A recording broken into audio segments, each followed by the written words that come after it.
And now, Giant Sports Talk Live. Here are your hosts, Eric and Glenn. We're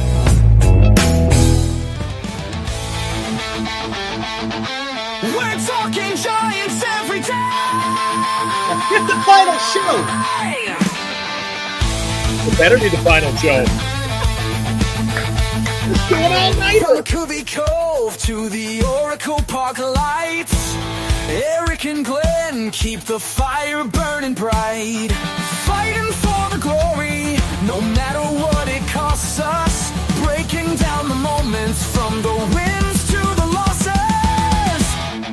Giant Sports Talk, we're here for the ride. Eric and Glenn with the fan base pride, talking dreams, will they contend? But we'll back the Giants till the very end. The other Glenn. It's the other Glenn. One end Glenn. I think. Let's go, Giants! Yes! Yes! Yes!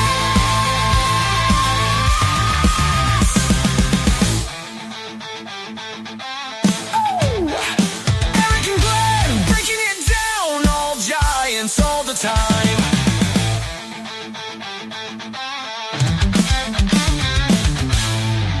All right, welcome to Giants Sports Talk Live, talking playoff Sports Talk Live, to be more specific. Our fifth and final show. We did a preview to preview the day, and then we've done 4 post games, this being the 4th post game and the final one. Man, I tell you what, Glenn, talking about Reds and Dodgers, I think the Giants could have played the Dodgers a little bit better than the way the Reds went up against the Dodgers. What do you think, man? Certainly, Eric. I mean, was there really anything in denial on this game? If they didn't get an absolute gem of a game from Hunter Green, it was not even going to be a contest. Too much lumber, too big. That lineup is killer, Eric. But I'll tell you one thing. If we scoop back to the other games we talked about today, we nailed it, you and I. It was pitching, pitching, and pitching. Been saying this since the freaking start of the damn season, damn it. Look, it's not a look, and I'm not saying I told you so. That's not what I'm saying. I just know that he told you pitching and defense goes a long way to success for a baseball season. That's all. You wonder what Logan Webb would have been able to do in a one game like that. Come on, right? In a situation like this where it's all, but hey, it's trying to pull up the bootstraps, man. Goodness gracious. I tell you what, Dodgers win 10-5. It weren't easy. It weren't easy because, my God, that bullpen of the Los Angeles Dodgers is pretty bad. And we talked just briefly about this in the green room, Glenn. The Dodgers are going to have to slug their way through the postseason because there is no way that bullpen is going to be able to keep advancing if they're not swinging the bats. If they ever have a stretch where they're not swinging it, it's going to be a long day for the Dodgers. So, again, I'll tell you what, Blake Snell though, I'll give kudos to Blake Snell. Went 7 innings, struck out 9, gave up 2. He had a pretty good look. Damn near every starting pitcher in today's bevy of games, minus Hunter Green. A bevy. Nice. You like that, bevy? The starting pitching in today's baseball games was absolutely phenomenal. Wow. We had some bad decision making by some managers, over there in New York. Aaron Boone, should he have pulled out Max Fried? It's easy to second guess. It is absolutely. Hey, armchair quarterbacking, absolutely. And at the end of the day, that was a 3-1 ball game, Eric, and it was the offense that pulled the San Francisco Giants, left the bases loaded with nobody out. There were a lot of you could rerun the reel on game 1, 2, and 3, just those 3. Yeah. And Eric, I saw a lot of similarities to the San Francisco Giants. And what was crazy? This game a little bit different than the other one. Home runs all over the place. Teoscar Hernandez with 2, Shohei Ohtani with 2, and the last one was a freaking absolute nuke job. Almost left the freaking yard. And I don't know who the hell hit the 5th. I could care less. Once it got to freaking 6-0, wasn't really paying attention too much. And then the freaking 8th inning. Holy shit. I mean, what happened? The Dodgers load the bases. I think they walked in 3 runs. They walked in 3 runs. They had a base hit in the middle of that too, and the Reds were able to make it really close. They got it up to 5 runs. But it was close to being a 10-0 rout by the Dodgers. So, hey, and on another note too, Eric, it's a good point. The Dodgers gave away runs tonight. Yeah, they did. And you can't do that. But it still was not in doubt. So that is what you're up against with that LA Dodger team. Too much offense, man. But the other series, talk about nail biters down to a nub today. I was watching, and you and I don't have skin in the game, but I'll tell you, they were exciting to watch. They were, man. Late stages. Teams were working their bullpen. I knew the Padres would. I thought the Cubs did an exceptional job. And, I mean, a couple of bombs in that game, and, I mean, that would have been a 1-1 game. I mean, everything was so close. I mean, if you're working for Vegas, boy, this is a nightmare how you pick who's going to win these. Oh, right. That's a good point.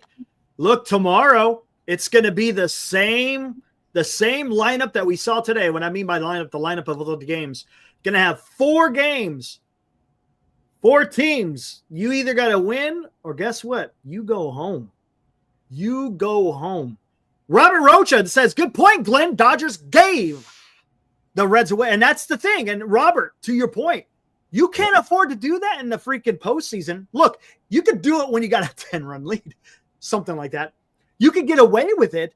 But, man, if you're in a tight game, your bullpen cannot do that. Your bullpen's got to be airtight to a certain extent when you're in the playoffs.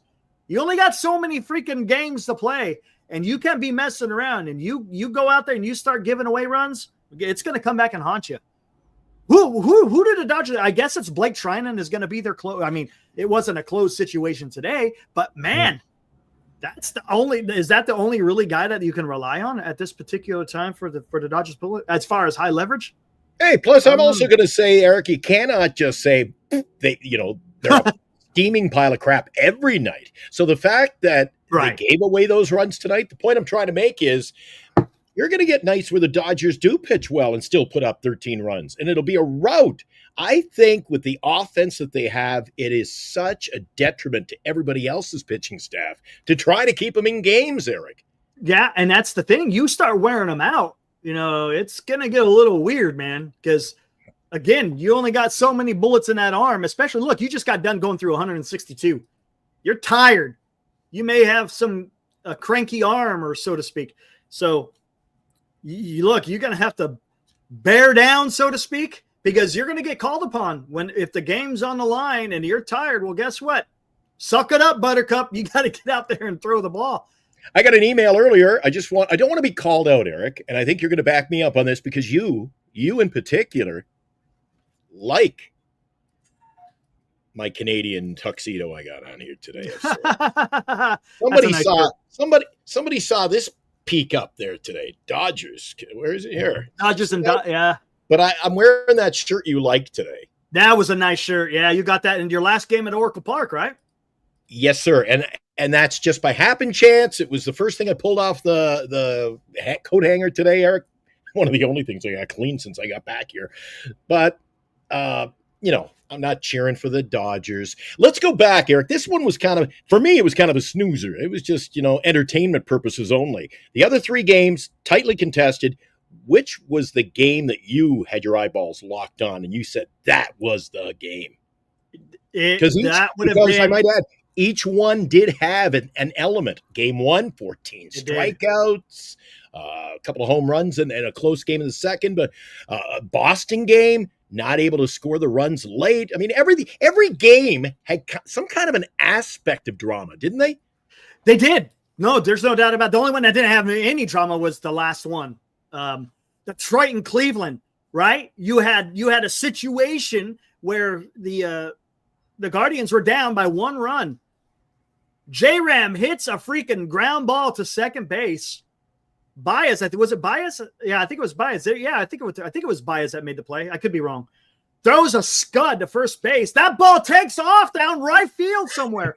Off to the races goes freaking Ramirez. gets to second, goes to third, and there it is. A runner at third base with no outs, right? There was no outs or one out. I can't remember. No, it was no outs. He let off. No outs. And they couldn't get him home. They couldn't get him. And then, well, I shouldn't say get him home. There's a ground ball.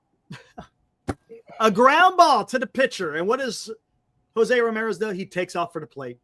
Pitcher fields it. Gets him in the rundown. Ramirez is out. Next thing you know, next batter comes up. Nothing. And the Tigers win the first game 2-1 behind of an amazing performance. Look, I think there's only one pitcher that had a better performance in a postseason than Tariq Skubal. And you know who that was? A certain lefty that played for the Dodgers. He had 15 strikeouts. That would be to Sandy Koufax. And Tariq Skubal today with 14. That was impressive by Tariq Skubal today. But I'll tell you what, you're asking the question, which game did I love the best? That Boston Yankees game was absolutely incredible. It's just it's high drama.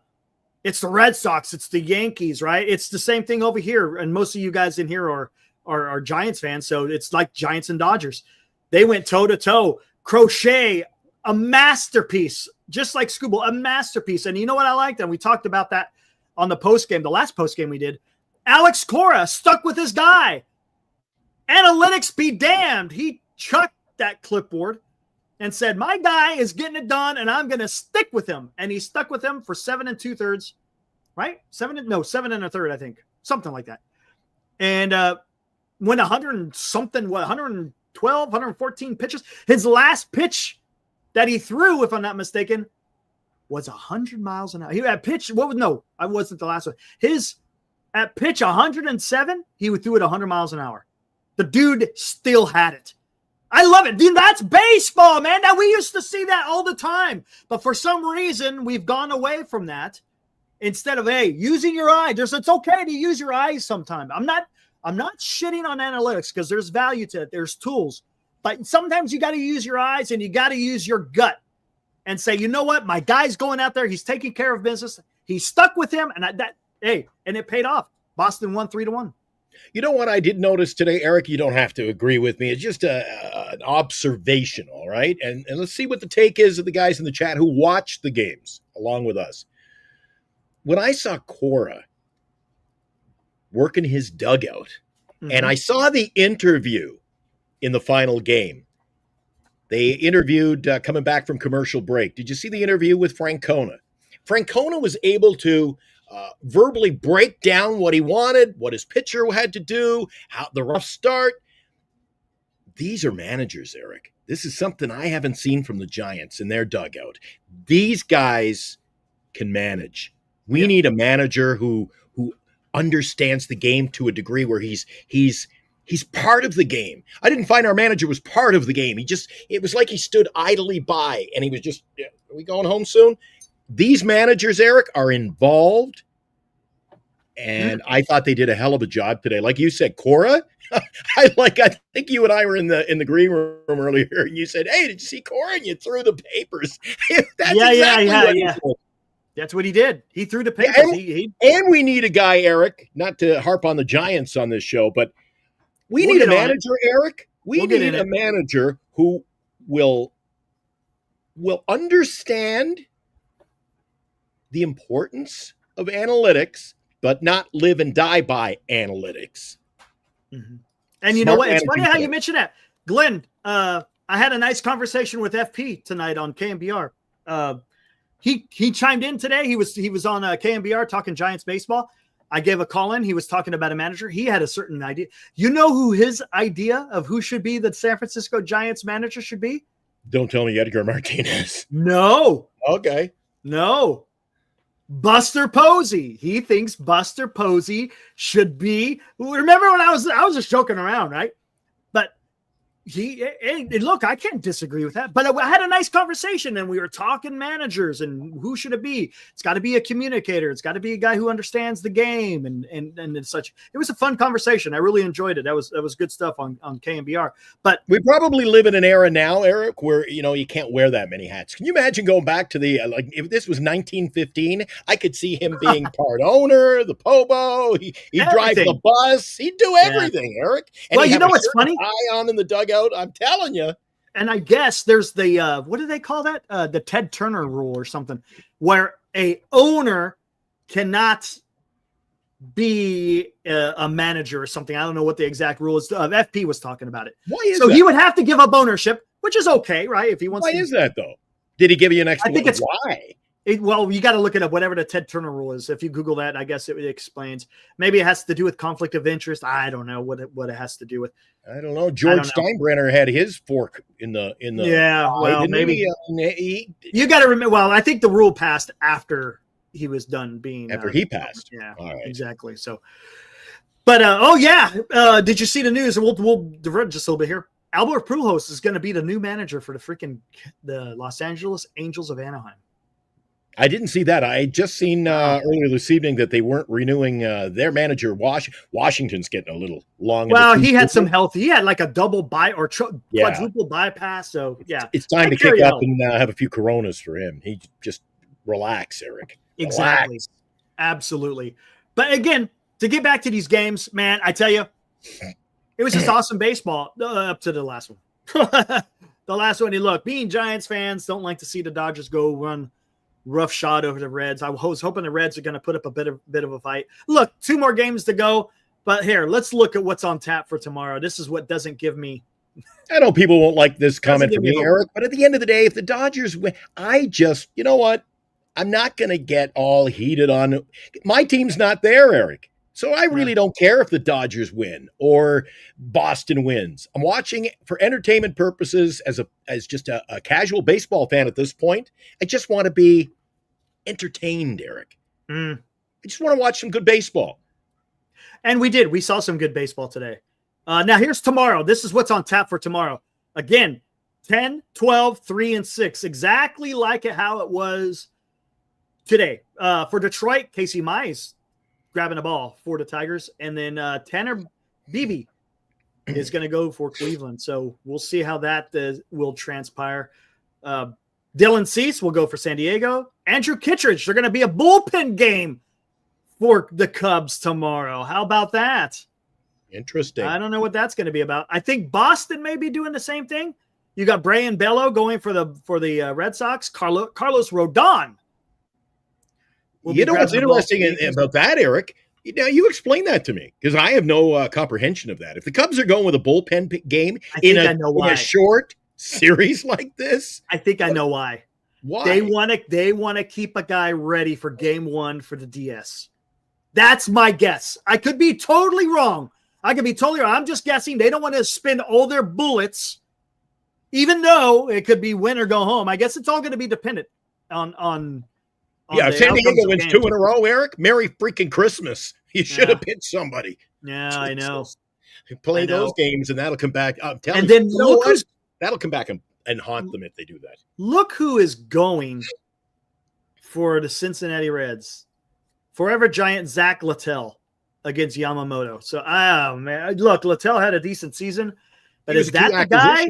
Key acquisition for the team. Yeah, is that the guy you really want to start on game 2? It's elimination game. He was playing well with Tampa, and then, like you say, it's an elimination game, though. What about Lodolo or Abbott or something? I mean, those guys I think are better, aren't they? I don't understand, man. I don't understand. Oh, my gosh. Insane does not like the Dodgers. He doesn't like me saying I don't care if the Dodgers win. Hey, to each their own. Insane. I question your loyalty to the Giants. If you're worried, if you're remotely worried at this point of the season, September 30th, if you're even worried about what the fuck the Giants or the Dodgers are doing, all I worry about is the San Francisco Giants got to win and just enjoy the playoffs. Mm-hmm. Who cares? Exactly. Just be entertained, Eric. I said, I used the term, we didn't have any skin in the game in those. I think we were doing might have been our third wrap up. It's all blending together, man. I know, that's where I'm losing track of. Like, remember today at 2:47, that was a long time ago, but you and I didn't have any skin in the game in these matchups today, Eric. It was just to be entertained and watch some quality ball, some meaningful baseball. It was fun to watch. Look, since Giants baseball is over, it's nice to be able to watch some playoff baseball. Look, playoff baseball is just awesome. It's just awesome. I flipped on WFAN in New York City earlier tonight, Eric, while I was watching the what were they? game. So I had the WNBA game on the split screen. I had it was on the right. The Dodgers game was on the left and with the Reds. And then I had the radio on. Listen to WFAN, man. A lot of people talk about, you think our chat goes insane. Dude, they have turned New York upside down as far as baseball goes. Judge today was 2 for 4. He led the American League in batting this year, Eric. Mm-hmm. And they're saying that, if they lose tomorrow, his legacy is tarnished. Not that I think he's got really a legacy of, he's a young player. Talk to me about legacies about 15 years from now, Eric. But they came to a screeching halt today with their views. Nothing short of saying blow that thing up. They are pissed. Yeah, I bet. Hey, well, I think Goldschmidt and Judge both had a 2-hit game. Just wasn't enough. Wasn't enough. Hey, can you pull up that video again? Can you guys? The people in New York take it so extreme. You think? They go out of control, and we knew they would. But I don't know. Big Nick the thrower. Let's do it, right? Why not? Let's do some Big Nick. Love Big Nick. The guy's freaking awesome. A lot of guys earlier probably didn't see this. I'll tell you what. You cannot deny the passion that he has for the New York Yankees. You can't. And that's okay, because that's what baseball's supposed to be about, right? So listen. And if anybody doesn't know him, if you don't know who he is, I'll tell you something, Eric, for the guys tuning in, I'm sure you already know. He's one of those guys that, after the Super Bowl, the next day you tune on the YouTube videos. He's the kind of guy who rips the TV off the wall, puts his foot through it, and then puts the other foot through it just for good measure. This guy goes insane, and that's when they win. So. That's when they win. Yeah, there you go. All right, let's take a listen to what Nick had to say after the Yankees got beat by the Red Sox. How do you not score? How could you not score? 3 singles in a row! Fucking unbelievable, the same shit! Every fucking year! Then you take out a guy, pitching a shutout! There you go. Trying to pull his hair out there. Nick. That is the question that's the only question I have in that game, Eric, about you take out a pitcher. Sometimes the managers are too quick to pull the trigger on the bullpen, man. Yeah. Hey, I mean, but again, second guessing. It's kind of the way baseball is, man. It's kind of the way the baseball is, and you love it or hate it or whatever. Ah, my gosh, Lou, what's up, Lou? I see Lou out there. Glenn, you are correct. Dodgers would score 10 runs and probably 10-5. Glenn, I am not worthy. Well, look at that. There you go. Well, once in a while, the blind squirrel finds his nut, man. I got lucky. Now, what was it? We had the Cubs won, the Red Sox won, the Dodgers won, and Detroit won. So I went 500 today. You went 500, yes. 2 road teams? I had all the home teams, and I lost, obviously, the 2 visitors. What did you say, Eric?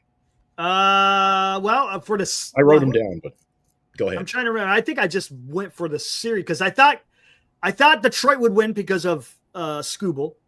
I thought you had 3 home teams. I had Chicago. Not home teams. I'm sorry. I thought you had 3 road teams. Oh, you did. Okay. I had Chicago. I had Boston with Crochet, but I thought that New York would win the series. And that would have left you. Did you go with Cincinnati? No, L.A. Oh, I was hoping green. I hope that's what it was. It was the hope. Yeah. Because when you start throwing those lines out, I always say, Eric, okay, pretend you're stepping up to the ticket window. You're putting cash on this. And then sometimes that'll change your tune. Yeah. See, the good thing is I don't do that. I don't have to have my loyalty strained because of money. I want to be able to go out there and root for the team that I want to root for. regardless of money. That's just, Well, you couldn't root for the team you wanted to win today, could you? oh man, why you got to do that, man?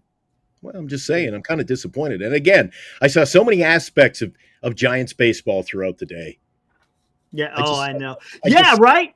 You had a guy at third with no outs, couldn't score. You had the Yankees, bases loaded. The bases loaded, no outs. Not one run came across the plate. And look at, hey, Dodgers bullpen, dude. Dodgers bullpen. I tell you what is it about when you watch playoff baseball and you get towards the end of the game and you could just feel it? You're watching it with your eyes, but you just feel it. It's like it's unraveling. No matter what this pitcher does, it's not going to be good enough for whatever reason. I don't know if it's the batters just get some freaking AI shit going on in their brain, but every at bat is a battle. And for some reason, that little bloop hit is going to find grass and runs are going to score. That doesn't always happen. It doesn't always. Because you can always. Remember what I talked about the Red Sox game? With Chapman. The Grizzlies, I thought they were done. He took a deep breath, took care of business, Eric. I tell you what, kudos to Chapman. Bases are loaded because he's not this year, but he's been notorious where when he loses it, he loses it. Yeah. And look, he had 3 singles in a row, all soft. They weren't hard. They weren't hit hard.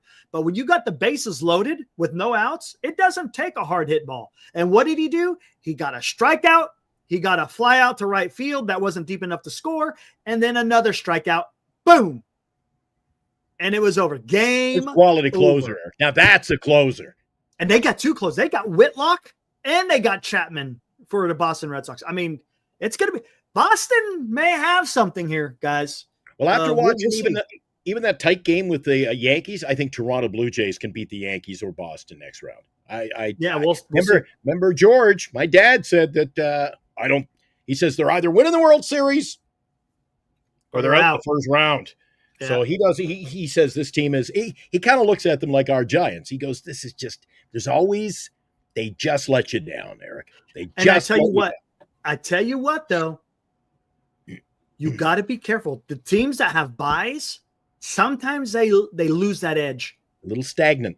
They lose that edge because look, if it goes to game 3, then you got a day that you got to maybe a day or 2, then you play. So you're going to be off for about 5 days. If you go, if these games, all of them go 3 games, well, whoever has the bye, you're going to be waiting for a while. Did you hear that the Phillies sold like 28,000 tickets to go watch them practice?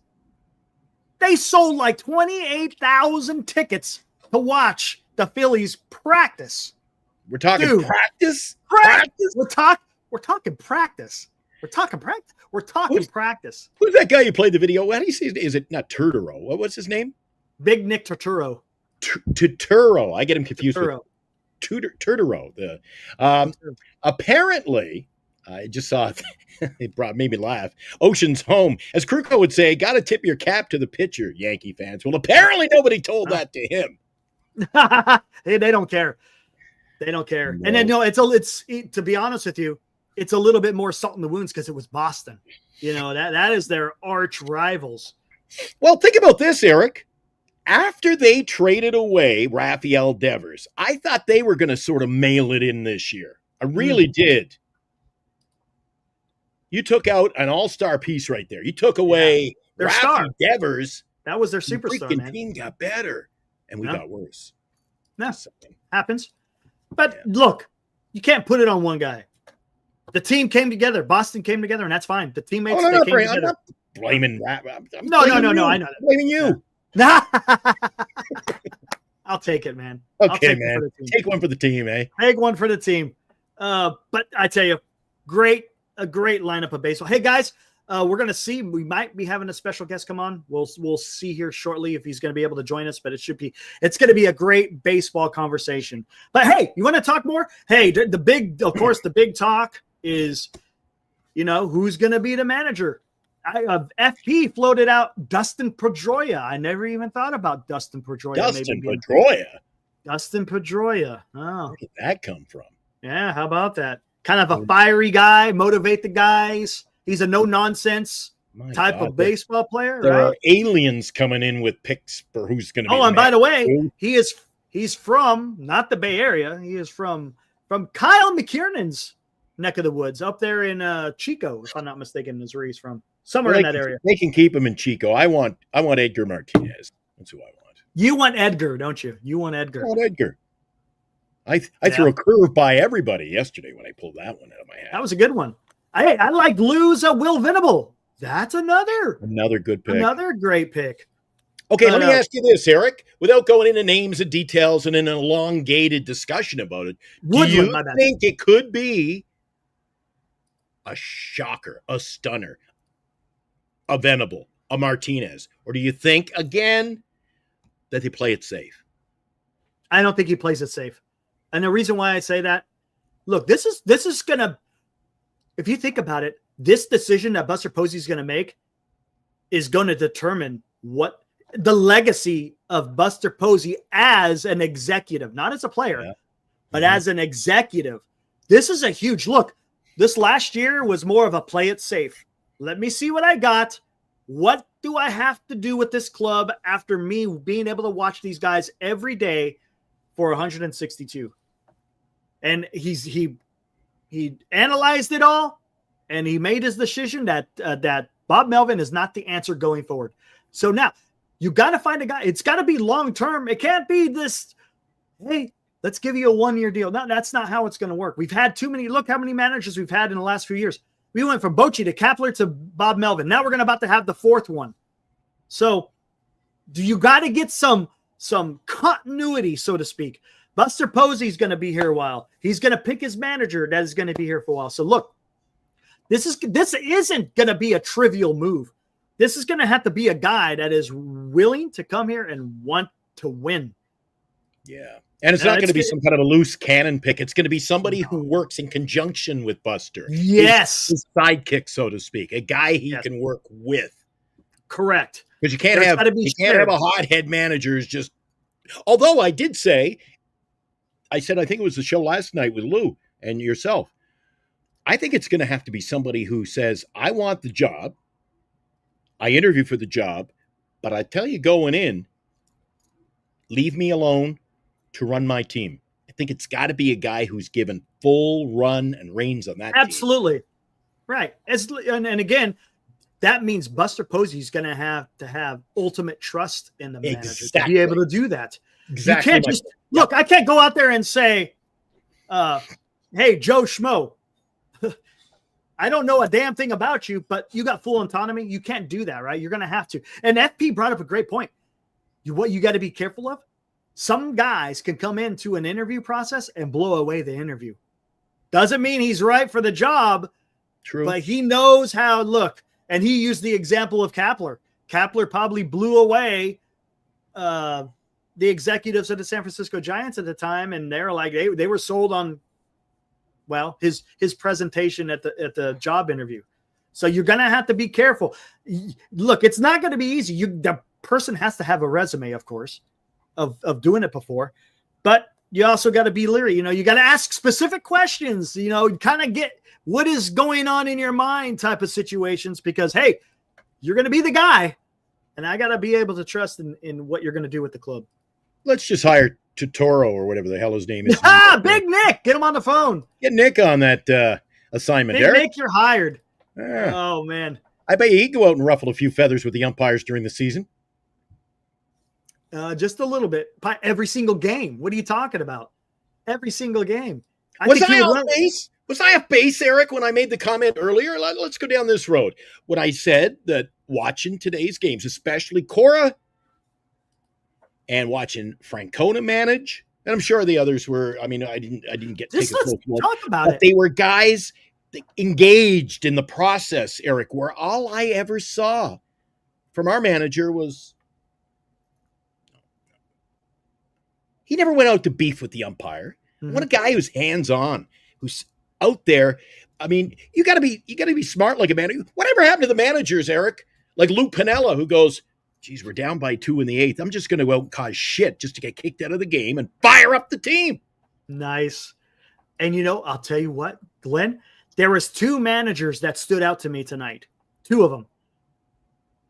The first one, Greg Counsell, Chicago Cubs. He went out there. Matt Boyd was pitching a pretty good game. Wasn't even at 60 pitches.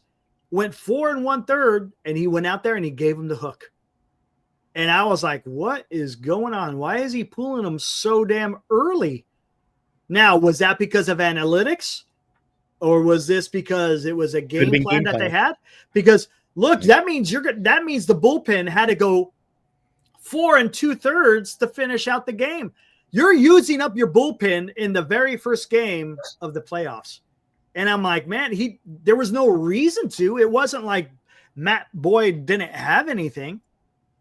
But he went to his bullpen. And look, and it was a hell of a move because that bullpen for 4 2/3 didn't even allow a hit. And they got it done against a good lineup against the San Diego Padres. And then Alex Cora, we've already talked about it. He stuck with his guy, Crochet. So I think it was interesting seeing those two managers kind of opposite ends of the spectrum. One guy went with his guy because he was dealing. The other guy went, you know what? I'm going to go a little bit new school and make this quote unquote the bullpen pitched more innings than the starter. The starter went 4 1/3, or 4 1/3, and the bullpen went 4 2/3. So I said in our preview show, I thought San Diego would work the bullpen, which they did, but it was kind of a chess match, Eric. Both managers worked that bullpen. And on the flip side of the coin to your argument, this is game 1 in a 2 out of 3 series, Eric. I'd be approaching this if I'm the manager. If you're in the bullpen, be ready. Mm-hmm. I mean, look at all these teams. We got 4 teams now, Eric. I said to you earlier in the day, you had 8 teams on the field today, Eric. Tomorrow or Thursday, 4 of them are going home. So every man up. That's right. It is. All hands on deck, as they say. What's up, buddy? I mean, that's the only thing we don't have in our repertoire. We need a big foghorn. That would be awesome. I bet you I can find one. I think I can find one. Here in a little bit, I'll if anybody can do it, guys. Hey, boy Eric, my boy Eric. But to your point, I mean, this isn't just you lose and you come back another day. Tomorrow, if 4 of these teams who've already lost lose tomorrow, their season's done. It's over. So I understand your point about the pitching, but I'm on the other side where I'm every man up, dude. Like, especially game 1. Now you look at the Yankees. You think they're not going to be talk about pressure.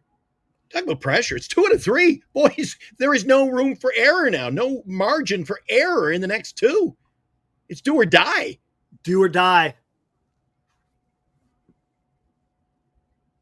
And when I looked at that, I know the Yankees are said to have this great lineup. When I looked at they got some names on there, but Goldschmidt getting a little long in the tooth. Eric Bellinger, I'm not a fan of his to begin with. He's an inconsistent hitter. Chisholm, and I could do without him on my roster. Grisham, Volpe, Wells, Caballero.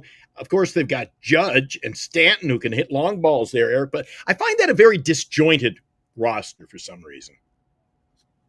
Yeah, and look, Judge has been clobbering the ball. Stanton has been clobbering the ball. But today, not a whole lot of clobbering. 1 home run from the Yankees, and that was Volpe. That was it. But that was it. Hear me out here. Goldschmidt, Judge, Bellinger, Stanton. Okay? Rosario, Chisholm, Grisham, Volpe, Wells, Caballero. Again, kind of reminds me of something Wheatfield in San Francisco, Eric. Top heavy and then kind of a cast of characters there. Yeah. I don't think the Yankees are deep enough, Eric. They might not be. Oh, look, they might not be. And you know what? They didn't start Ben Rice today? I was shocked. He was going to be one of my picks to click. I forgot to mention. Now that it doesn't matter, he was going to be, I would have said, Eric, Ben Rice gotta have a good game. Didn't even play. Didn't even play. Didn't even get in that bat. I don't And I know. guess because he's a lefty, right? And he didn't want him to go against the Oh. lefty. There it is. Yeah, I know. We went the whole day. We went the whole day. I know. Hey, Jesus, Eric. you know what's funny? And what was the exact opposite? If you watched the San Diego Padres and the Chicago Cubs, what did the Padres do? They threw 5. Five? They had I thought it was 5. 4. 5 lefties? Arias, right? Cronenworth, Mhm. Gavin Sheets. Who am I missing? O'Hearn. And there was another one. I'm missing somebody. There was another. Jackson Merrill. 5 lefties. 5 lefties in today's San Diego Padres lineup, and they were going up against the lefty. So, hey, they're putting up their guys against lefties. So there you go. Didn't work out for them because they didn't Both win. teams. Yep, both teams in that game. There were 10 pitchers got to touch the ball today, Eric. But I almost fell off the chair when I see Drew Pomeranz coming in. Drew Pomeranz, forever Giant. And he was dealing. He was throwing 95. What is it about them when they leave the organization? You say is it Littell going tomorrow? Zach Littell? Remember he had Pomeranz. yeah. Remember how bad, how horrific opening day.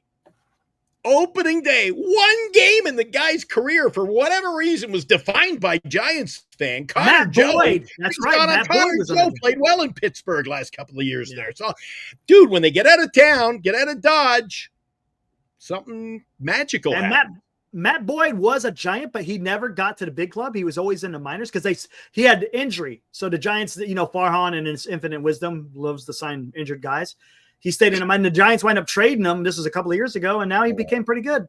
Pitched for Detroit. Well, who else did he pitch for? I can't remember who else he pitched for. But yeah, he had a fantastic year this year. So Matt Boyd, he's been around for a while, and today was his first postseason start, Eric. That's how you get opportunities in your career. there you go. You win, you show up, or you go down like the Titanic. Right there. There you go. Women and children first. Oh my gosh. Yeah. I tell you. I'm surprised that the show hasn't gone off the rails, man. I'm so tired. It was a long day with 5 shows today. I got 2 hours sleep. I had to get up and do the morning show on the radio. I'm dude, and it's 100 degrees. Why when I go to Canada at this time of year, tomorrow's October 1st, it's 100 degrees, Eric, and I got no air conditioning. So today was beautiful. I'm here. a delicate flower little- and my petals are falling off. Oh man. I've been known to pen a few ditties, Eric. I got some lines. Nice. I'm a Hey, delicate guess what? flower. Guess what's tomorrow? All over again. 4 games. Oh, Jesus. We're not doing a pregame, I hope. No pregame. We did a pregame for the series, so that we can let that. But we're gonna have 4 shows again tomorrow, guys. As Jerry Seinfeld would say, we'll do the pop-in. We'll do the pop-in. Oh my gosh. I enjoyed it, though. It was cool, man. Hey, we're talking ABC baseball. and ESPN, yeah. Talking I think- some baseball. I think tomorrow, being a Wednesday, there's no football. Tonight was the winner-go-home game between the Fever and the Aces, so I had that on the split screen. There's no basketball. It's baseball and nothing. Baseball, man. It's Baseball. baseball, is there? Come on, it's playoff baseball. I don't care about football or anything. It's playoff baseball. I do like my basketball. I get you. Hey, it's playoffs. Hey, at least you could say that. It's playoffs. So Playoffs. Oh, geez, Ibrahim. My God. Hunter was a little too green today with his lack of postseason experience showing. There you go. Hey, only Ibrahim could come in and have comments like that. That's fantastic. So what's going to happen with Nostradamus? Is he strictly What a Giants happened? guy? Is he I don't strictly know. Giants, or is he going to have his postseason takes? I don't know. Maybe he ran out of parchment, Eric. I don't know. Maybe he's so distraught he can Yeah. no longer, take pen to paper, so to speak. Cultural House. Hey, I have not seen you in here before, Cultural House. Welcome to the fraternity that we call Giants Sports Talk Live. Dodgers have the worst bullpen among all playoff teams. Close game, Dodgers losing 100%. Bullpen will blow it 100%. Okay, I hear what he's saying. He's saying if the Dodgers lose, it's going to be because of the bullpen. Well, after that's an interesting take, Eric, because after game one, it showed me no reason why I would go against them. I'll tell you what, though. You see what that, Glenn, it was 10-5, bases loaded with only one out. This could have got sideways in a hurry. Eric, let me ask you a question. Let's go back in time. Who won the World Series last year with no pitching? That would be the Los Angeles Dodgers. Just saying. We'll see. Just saying. And they have better starters this year. So their starters story has yet to be written. Story has yet to be written. Okay. Come on. I ain't rooting for no damn Dodgers. They're good. Don't get me wrong. I'll say that they're good. They're good. Isn't Sasaki? I'll be damned. Yeah, he's on the roster. Roki Sasaki's on the wild card roster. So. Santiago. Glenn's not wrong. Who needs Nostradamus? You got me, Eric. Yep. And Insane is with me. F the Dodgers. Yeah, there you go. There you go. That's okay. There's nothing wrong. It's okay. There's a few guys. Here goes. Here goes. Dodger fans are starting to chime in. That's okay. It's okay. Chapter 1, Giants eliminated. Okay. Well, let's see. 2 more games for the wild card. Let's see what happens. Let's see what happens. Don't be crying. Don't be crying on here when the Dodgers get eliminated because their bullpen failed them. Your buddy wants us over in Beantown wants us to answer his Red Sox question, Eric. Besides seeing them against the Giants, what was your first opinion on the Red Sox roster today? I thought it was adequate. I thought it was one of the weaker rosters, Eric. It didn't. I wasn't impressed. I'll tell you one thing though, man. And I haven't even talked about it, and I can't believe because it was a key part of the game. The kid, we talked about it. Well, yeah, we did it in the other post game. I forgot his damn name again. The kid that stretched out that double. Holy shit. It was a gapper, right? He hit a shot. The guy they got from the A's, right? Oh, man. What's his name? The guy that came over. Come on, Justin. What's his name? The guy that stretched the double out. Sogard. Is he relation to the other Sogard? There was another Sogard that had played years ago. Is he any relation? Player. He was a bat-to-ball player. He was good. Yes, he was. Was there any relation? I wonder. Anyway, Sogard hits a gapper out there to right center. As soon as he broke out of the box, he was thinking double. He did not slow down one iota. He flew around, and it was a bang play at second, and he got in there. That's the ball he hit out to Ramos this afternoon, right? No, it went out to because it was Ramos. against the Yankees. I thought it was Ramos. The way he played that ball, Eric, I was sure for a minute that was Ramos. I'm just saying. See what you're doing. You got to be quicker. See what you're doing. Quicker. And I'm on a roll tonight, man. I don't know it's because I'm tired. I'm on a roll. You're a little delirious. A little delirious. But it was a bang play, man. I mean, he was safe. And you know what? You know what that made? That made runners at second and third. And what happens? Yoshida comes up, hits a single, both runs score. Next thing you know, it's 2-1. Boston never looked back. Unbelievable. That was a huge play. Huge play. Hustle, baby. That's what I love about baseball. That's baseball. That's baseball. It's not just about hitting the ball over the damn fence. Come on, guys. Get on board. It's okay. You could score runs doing different things in baseball. You don't always have to hit it over the damn fence. That was awesome. That was fun to watch. That's excitement. There's movement on the base paths. You got the fielders out there throwing the ball in. The second baseman or the shortstop trying to get the catch and making the tag. Come on. Thank you, Eric. Come on, I wanted to see from the opening. We saw it for a week. When did we see it? 10 days? We saw 10 days of that this year. Yeah. And Lou wants the same. National League ball. He wants National League baseball. Look. Bad news for Val Ramos. I'm always going to go for the underdog. Well, according to the chat, the Dodgers are quickly becoming the underdog for some reason. Val, wear that blue and white, my friend. Oh, man. I feel like watching some Eddie Murphy tonight, Eric. What's that? Got me all wound up for some Eddie Murphy. Oh, look at that. Delirious. Let's see. Delirious. RJ says Yamamoto's going to finish the Reds tomorrow. Probably. Could possibly be. Shohei gets game 1. You think so? You don't think it might be a Kershaw taking game 1, maybe? Because I know he's not on the wild card roster. He might be on the DS. I think Shohei's a long shot. You don't mess with your guy who's hit bombs. That's what I'm thinking. That's what I'm thinking. I don't know if I would want to have Shohei start game 1. Everybody loves that. All the Dodger fans love that, Eric, until he pulls an arm ligament or something, and then what? You know what I would like? Save him as a freaking bullet in the chamber, so to speak. You know what I'm saying? Exactly. Hey, that's what I would do. That's what I would do. Hey, what's up, Cliff? Every team needs the type of player in that postseason. Reminds me of Andreas Torres. Exactly. There you go. Exactly. Angel Pagan, right? Gregor Blanco. Guys one of the best. Eric, one of the best bench players I've ever seen. You know that? Man, those guys would come through with a key hit, and they had some wheels, right? I loved Gregor. They had some wheels. Come on, man. Gregor Blanco, forever. Damn, dude. I can't wait to look at this. The season is a couple of days old, and I'm already ready for 2026.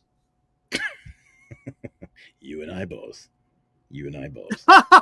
Oh, man. Ibrahim, dude. Ohtani is like a big turd. Painful. You hate it.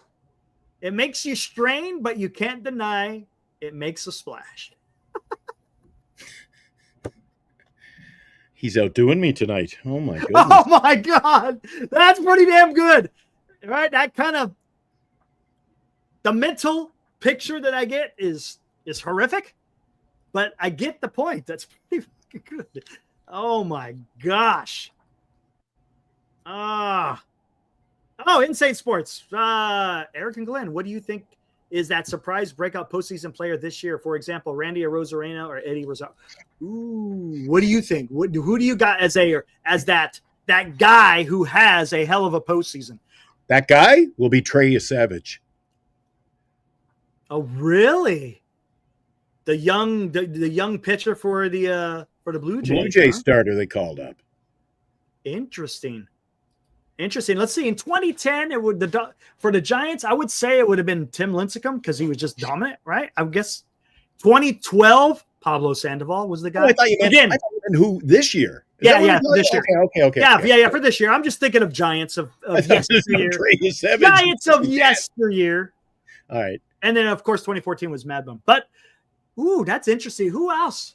Who could be that guy? And while you're thinking about that, Eric, remember we talked about it? I think Lou was involved in the chat. Lou might have been the guy who brought it up. But no matter whether you're a grizzled veteran, you're a guy like Savage, you only got a couple of games under your belt as a pitcher, you have a chance. Baseball allows you to leave a lasting legacy. One game, Eric, and people will remember you.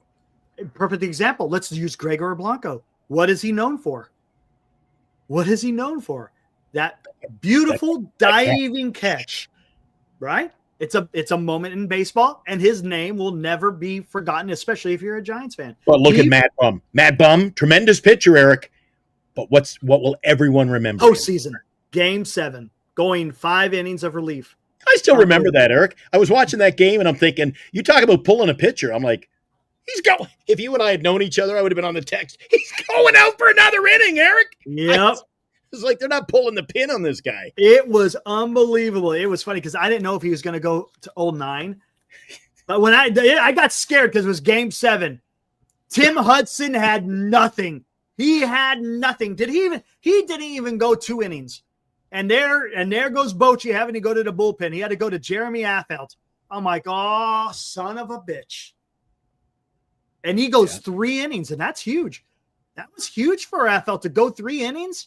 Normally, he's just a 1-inning guy. And he got it done.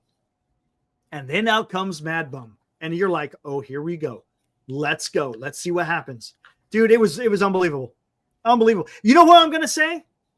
Oh, Insane said Bryson Scott for the Phillies. You know what? I'm going to stick with the Phillies. You know who I think is going to go off? I think Kyle Schwarber. I could see him having a hell of a postseason. Something about that guy. Something about that guy, man. We'll see. You know what I should work on? And I'm going to write it down so I don't forget and I don't make idle promises. Talk about a Philadelphia Philly.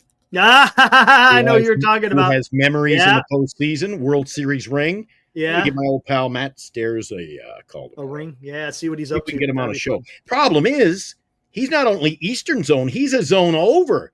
Man, so he's in I'm on at midnight now, so it would be 2:30 in the morning. Right? It's 2:30. Oh. 2:30. So it's hard to get him. Yeah, it's a 4-hour time difference between where he lives. We would have to do a special show in the afternoon to get him on. Yeah, pre-tape it and run it. That's whatever. Fine. Or go live and, hey, people want to ask Matt some questions. They're more than happy to. That'd be awesome. I know that's going back in time, Eric, but that's a memorable. That was a great afternoon. You and I. That was in the infancy of this show, and it was. That was an awesome interviews. But here's a guy, Eric. Man, here's a guy who hit like World Series winning bombs. Eric, he's got a World Series, and he's on with Eric and Glenn. And who did he put the dagger in? Who did he put the dagger in with a certain home run during the NLCS? Another Canadian. Yeah.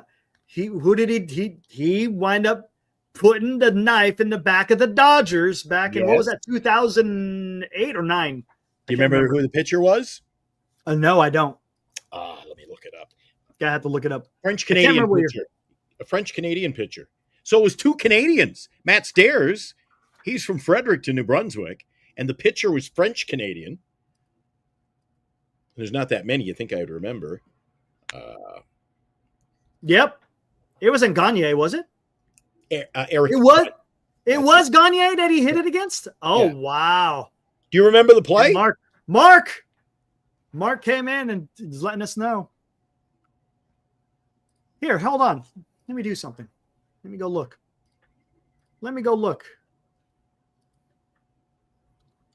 Poor Matt. He's still got that video up on YouTube, man. They interviewed him after that game.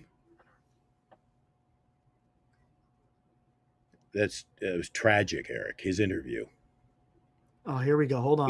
He wasn't very good. He actually came on the air with us for over an hour and a half. Remember? He was on for a while. I want to keep going. And then he was interviewed after that game. They said, Matt, you come in swinging a hot bat. You're one of your Major League Baseball's. He's the all-time leader in home runs off the bench, Eric. Pinch hits. Yep. We're talking Lou Gehrig level. And he said, I just grabbed. What was it? I grabbed my big stick and anyway, you look it up on YouTube, guys. The Matt Stairs interview. Oh, poor guy. I'm trying to find it. Here we go. Is this it? That's not it. Wait, hold on. Hold on. I'm getting to it. Hold on. Is that it? That's not it. Just search Matt Stairs home run off Gagne. That's not the one I wanted. I don't want to get the one that's on the MLB. They don't like that. Come on. This is gosh dang it. Yeah, whatever. What the hell? This will be fun. What the hell? Why not? We're talking Matt Stairs. Let's take a gander here. Oh yeah, I got it here, but if you got it, go ahead. Yep, we got it. Here we go. Philly 5, Dodgers 5, top of the 8th, 2 outs, 1 man on. The count is 3-1. Here we go. Stairs rips one into the night, deep into right, way out of here. Halfway up to the bleachers. Rips one into the night. He rips one into the night. How about that? That was a bomb, dude. Halfway up the bleachers in right field. Woo! He looks like he should be in a motorcycle gang now, Eric. He's bald. He's got the goatee that comes down about 8 inches. Yeah, you don't want to mess. You don't want to meet him in a dark alley. If you ever spot him in Fredericton, which, I've seen him many times when I worked over there at CFNB Radio, he always walks around with steel toe work boots, plaid jacket. Looks like a lumberjack, Eric. Joe Buck's lack of Anthony. Joe, yeah. Rips one into the night. not much emotion behind it, right? His dad was one of the greatest of all time. Yeah, it was Broxton. That's who it was. It was Broxton that he hit it against. Jonathan Broxton. Was it? Not Gagne. It was Broxton. That's okay. Are you sure? Yeah, that was Broxton. I'm Hold positive. on. I typed in Matt Stairs versus Jonathan Broxton. If you type that, it'll probably come in. Okay, let me to it. Matt Stairs, home run off. Hey, insane. Much appreciated. He says, if you're new and haven't subscribed, go subscribe to this channel. They are the best. Trust me. You won't regret it. Insane. Thank you, sir. I appreciate your support, man. That means a lot. Really, it does. Thank you, man. And yes, do what Insane says. Subscribe. If you're out there and you're not chatting and you want to chat, subscribe. Make sure you like the video if you like it. Hit the notification bell. You'll know every time we go live, which is almost every damn night. Almost every damn night. We're pretty damn crazy. Every single night. It was Broxton. That particular home run. That one was, yeah. Gagne last season in LA was 2006. God dang, it feels so long. Matt Stairs. I must be also confusing with Matt Stairs. Because I think he hit another one. Series. That's the World Series is different, yeah. Bomb. Because he won a game for them. Yeah, he did. Yep.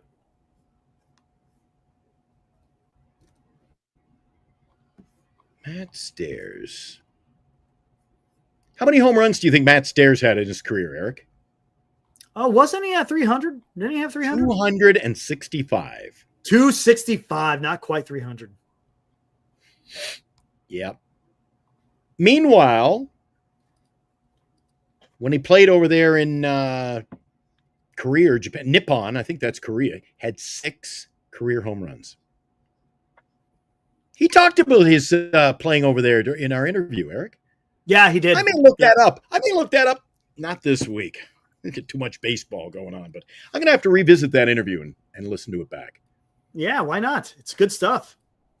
Ibrahim, guys, the Dodgers-Giants hate has to stop. It's just the game, and we're all adults. As a peace offering, I say we loan Ryan Walker to the Dodgers for the postseason. Yeah, exactly. That is the peace offering. I like that. That's a great peace offering. Disturber. Absolutely. Hey, there you go. Hey, you may have Ryan. He's got great stuff. Seriously, he's got great stuff. Ryan Walker. He will not disappoint. Hey, are you surprised we didn't see a Doval sighting? We may see a Doval sighting maybe tomorrow in the pinstripes. They're brave enough to use him. Oh, my God. Oh, my God. Let me ask Charlie, will we see Doval tomorrow? Nope. I bet you we do. I bet you we do. I bet you we see Doval tomorrow. Does he suck? Yep. Yeah. Oh Mark, God. He goes, I agree. The only show I would stay up past 1 a.m. for. My wife joined the party last week. Oh, man. I hope he's not talking about Giant Sports Talk Live. Talking about us, man. Do we affect lives? Do we affect people's lives? Yes. Dude, I tell you, man, people stay up late to watch this, man. We're something of a thing, Glenn. Oh, my gosh. Where we at? I got to give him credit. If we're going to banter, the Dodgers give us back Conforto as the peace offering. All right, hold on 1 second. And by the way, if you didn't notice, guys, Conforto not even on the roster. No, he's not. He was left off the roster. He's got to be pissed. Oh, Abraham, I totally agree with you, my friend. He talks about Doval being nonchalant. That's the word I used to use. He'd lose a game, and he looked so ho-hum. Oh, well. Dude, no fire in that guy's liver. No fire in the liver. Woo! Wow. Not that I'm running out to like pin any Congressional Medal of Honors to his liver or anything like that. Just saying. Oh my gosh. Hold on. I'm in communication with our guests. We'll see what's going to happen. Maybe it might be tomorrow. We'll see. We shall see. All right, while you're doing that, I need to get wash my face. Let's remind everybody that it's not just Giants Sports Talk Live, but Playoff Sports Talk Live.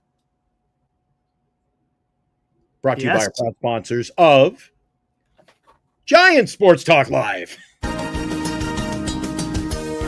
Giant Sports Talk Live, brought to you by Lefties in Burlingame. Visit Lefties for all of your Giants collecting needs. By GenesisGoldIRA.com, Signatures for Soldiers. Duxwell Printing, for all of your printing needs in the Bay Area. Visit Duxwell Printing at 37 Wentworth Place in San Francisco. And by BetterCreditCards.com. For the best credit card choice for you, visit BetterCreditCards.com. Covering the San Francisco Giants nightly online. We are Giant Sports Talk Live. Now, back to Eric and Glenn. All right, please support the sponsors if you are in the Bay Area or surrounding areas, and you can do that. By the way, Eric, I got to ask you a question now to keep the ball rolling tonight. Let this snowball build. Mm-hmm. Of the teams that lost today, are there multiple, or is there a team that you are most concerned about that it might be over tomorrow? I mean, we talked about who won, but who now is in the back seat? One that I think is the most threatened to be eliminated, the Reds. I have to agree there. So that's got to be the Reds. All right. Look at Val says, Eric, I was with you when you were here with Dan, and now I'm here with you and Glenn. Absolutely. I remember you, Val. There's a lot of people in here that I've known for, God, years, man. Years. Chardall? Years. Chardall, yeah. There's a lot of guys in here, man. I tell you. Chardall. Hey, check this out. We got a guy from Chicago. Well, I don't know if he's from Chicago, but he's a Cubs fan. Tommy Magnan. I'm going to say Magnan. Tommy Magnan, PI. Tommy Magnan. Forgive me if I'm butchering it. Welcome to the fraternity we call Giant Sports Talk Live. Could be Manon. Said, what's my thoughts on the Cubs? I am a Cubs fan. Cubs are a good team, man. I like them. You got freaking Seiya Suzuki, Kyle Tucker. You got Kelly, who came through in the clutch today. Dansby Swanson. He's a pretty damn good player. And then, of course, you got Matt Boyd. You got Imanaga. I'm surprised. Why wouldn't they go with Imanaga? And that's what I'm saying, Glenn. I'm wondering if they're saving Imanaga for game one of the DS. Now, if they lost today, maybe Imanaga would have gone game two because it's a elimination game. So, well, wait a second, Eric. I know this is no Emmy Award show or anything, but roll out the red carpet to Tommy. He's the Cub fan. What's going on with the pitching? Yeah, there? let me ask you, Tommy. Let me ask you, why are you guys going with a bullpen game tomorrow? Are you trying to save Imanaga for the DS? Talk to me, Tommy. Talk to me. Talk to me, Tommy. That's pretty good. It says he is going to be the game in second inning for tomorrow. So Imanaga is pitching tomorrow, but just not starting. Is that what you're trying to say? That's still weird. I know why. He's playing analytics, talking about counsel. Who's the first three in the lineup? It's all righties. So they're going to get Kittredge in there to get the top of the lineup and then bring in Imanaga so he could face the lefties. Because I'm guessing that the San Diego Padres are probably going to have another game where there's 5 lefties in the lineup. Tommy, Eric, I'll bring it up. I'll say I told you so. If tomorrow, Eric, I text you, or we'll be on the show. If we're on the show early, they're hopping into the first inning of the game, and I go, yeah, they gave up 4, Eric. Say I told you so. Don't screw around. That's gimmicks, Eric. You know I don't like gimmicks. Well, I got enough gimmicks. Hey, I'll tell you what, it worked. It worked for him today. I mean, there's times it will work, and there's times it won't. Yeah, but are you ready? Are you? Do you want to roll the dice on that, Eric? Yeah, well, I mean, is that something you want to roll the dice on and go? But you know what? Well, it didn't work out. It didn't work out. That's kind of how baseball's gone, though. It's the era of the bullpen, and yeah, but you know me, I say fuck that bullshit. I hear Stop with the analytics. Analytics should be, it's a tool. No, don't get me wrong. Now, don't live by it. 2018. Yankees and the Oakland Athletics. It was a one-game playoff, Eric. Exactly. And what did the A's do? They did a bullpen game in a one-gamer. What the hell? Yeah, I remember that. We need our starters if we win it. Dude, yeah, I know. Yeah, hey, Jesus. You know what? I tell you, but that's misusing the strategy. Hey, it's just bad strategy, period. That's nuts. Hey, guys, we got a special treat for you. We got a special guest that's going to be joining us here shortly. I think you guys are going to like it. If you want some good baseball talk, guys, you're going to enjoy this. All right, here.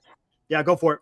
With no disrespect to Jalal, just so there's an easy transition, that I got to go over to the radio booth. I'm heading over to, dude, our day never ends. So I'm heading over to the radio booth. You can wrap things up with Jalal. I'll be tuned in on the background, but I've got radio work to do, and I've got to head down to the newsroom as well. So I got to absolutely. Dude, I took the day off to watch baseball. Now I'm going to be up till 5 a.m. doing my work.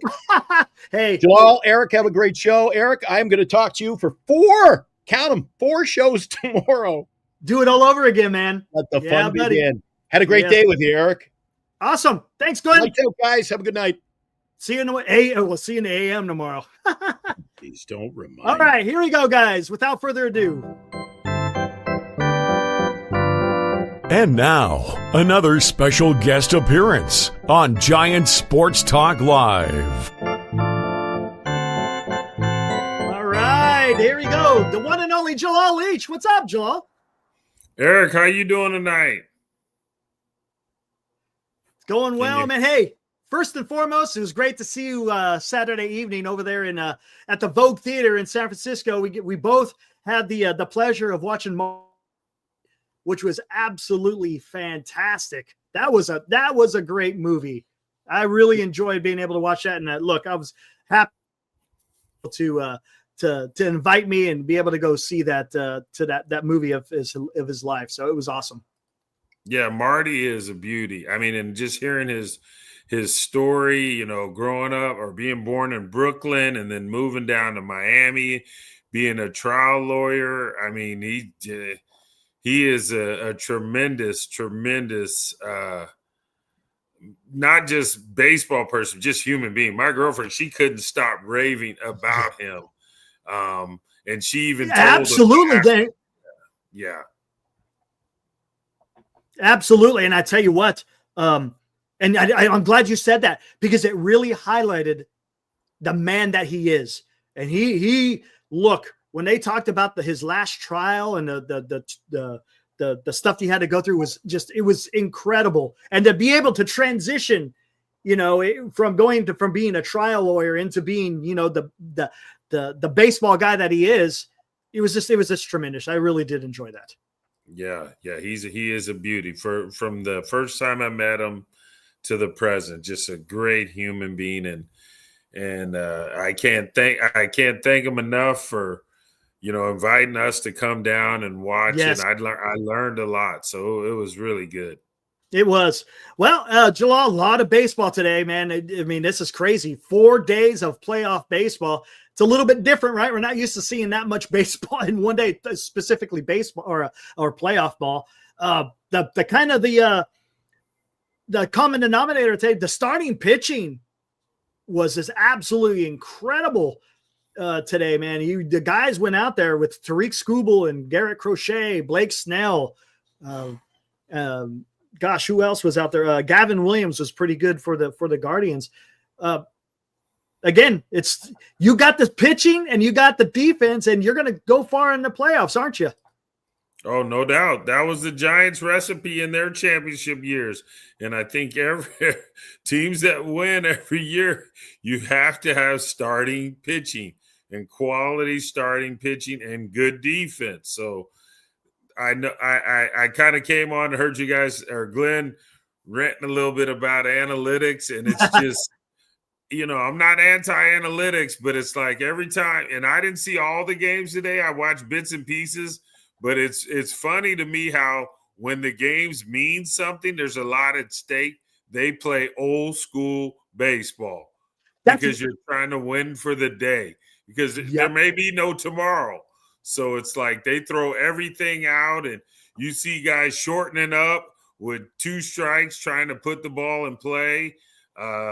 Just the energy, the emotion, the intensity of the game, stuff that you can't put a number to or quantify, because I think it was somewhere in the I was watching the Cleveland game, and there was something. It was a tight game the whole day. I didn't see the whole game, but I could feel the energy coming through the TV, and that's stuff you can't quantify and say, oh, anyone can pitch this inning or anyone can pitch. No, when these games are the difference between your team advancing or going on vacation early. You need to make sure you know that human being out there has the stomach, the heart, the ability to be able to succeed in those situations. It's a game. It is still a game to me. Exactly. And I'll tell you, and I don't know if you saw this, it was in the Boston and the Yankees game, and I've talked about this already. Sogard, kid for Boston, hits a gapper right center, and out of the box, he was going, and there was no denying him, and he stretched out that double. I mean, it was a bang, bang play. His hand got in the bag, and then the tag came right afterwards. And I tell you, that's what I love about the game. I love the movement of the game, not just the home runs, but just seeing guys taking that extra base, being a little bit aggressive. Granted, sometimes you may get thrown out, sometimes you may not, but I just love seeing, especially in playoff baseball, because that made the score, because the next guy coming up was Oshida, got a base hit, both runs scored. It's 2-1 Boston Red Sox now. And it just something like that can change the game on a dime. And that's what I love about the game. You just there's so many different ways that you can win a baseball game, and it's fun. Yeah, don't get me wrong. Home runs are awesome. They're exciting. But being able, like you said, maybe take a little bit of swing out, choke up on the bat, and just put the ball in play. And amazing things can happen. I tell you what, the Aroldis Chapman, boy, did he, when you give up 3 singles like that and you load the bases and you got no outs and you don't allow a run, whoo-wee, man, but he's been there before. Exactly. Makeup. He said, I've been on this stage before. So I know what it feels like. I know what to expect, and that's yet I don't know, have we been able to quantify or put a number to that, in that moment. I mean, in these games mean so much to their clubs. If they advance to the World Series or win the World Series, they may come back to that one instance when he got them through that inning without them scoring and they end up winning the game. We've heard the stories every year. I mean, I go to football, the Joe Montana, the Dwight Clark catch, that goes down in 49er history, or Travis Ishikawa. I mean, was he a journeyman player, right? Right. Still probably will never buy a drink or a dinner in San Francisco to his grave because everyone remembers that hit, or Buster hitting the granny off of Latos. I heard someone talking about it the other day in Cincinnati. So it's like there's just marquee moments in sport when someone wins a championship that it has nothing to do with numbers or a matchup. It's just in the present, right player, right spot, right catch, right hit, right pitch, we win. And now the celebration begins, on and on and on. So I'm not anti-analytics. I use them. I look at them. I am a Rapsodo junkie. But at the end of the day, I know what a line drive looks like. And I know sometimes, when I'm training the kids, even if they say, oh, I didn't get the exit velo or the launch angle they want, I say, yeah, but I know that ball would get through the infield. And if we got runners in scoring position, that may be the difference in us winning the game. So take your exit velo and your launch angle, whatever, and throw it out the window. So, and that's why we like playoff baseball, championship baseball, and all the sports, is because it's just that real time, what could happen at that moment to help the team win, to either advance on or win it all. Absolutely. And when you're talking about that, I'm already thinking about the Michael Morse home run. Remember, he hit it off that funky righty, that no one could hit from Philadelphia. And when he planted that in the what is it, the driveway out there in left field, it was just like utter joy. Let's talk about it. A lot of this has been talked about, with the Giants season ending, the news of Bob Melvin being let go. I'm going to get your opinion. What do you think is the most important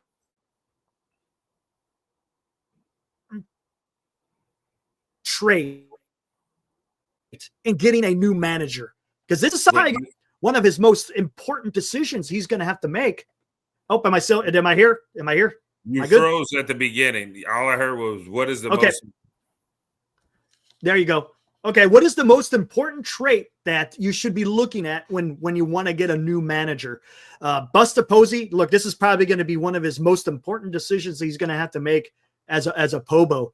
What do you think, as far as a manager, according to your law, what do you think is the most important trait that you want in a manager? What I may want to be completely different than what Buster will want. So, for me, whatever. At the end of the day, for me, it's someone who can, because I know how long, and I know Buster does too, I know how long the baseball season is. And I'm not saying you need a pom-poms guy, who's always, hothead or just way too high strung, because the players will sense that. So it's almost like, I don't know. For me, you need a guy who will kick you in the pants when you need to be kicked in the pants, who will slap you on the butt or hug you when you need to be hugged, will tell you to sit down when you need a break because you're not worth anything to the team. And it's just, but in San Francisco, the tradition is built upon winning. And I'm not saying just winning the first round of the playoffs. It's winning the World Series. When Buster and those guys won those championships, the bar, in my opinion, was elevated. So you have to come in there with the expectations of, I don't just want to get these guys to the playoffs. I have to get these guys to the World Series and win the darn thing, because that's what the Giants fans expect. They're used to it, and now it's been 10, 11 years since they've won.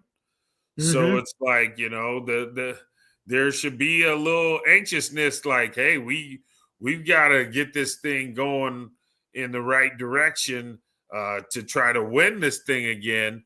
And I'm not saying it's going to happen next year, but it's like to answer your question, I just feel like you need a guy who's coming in with a winning mindset.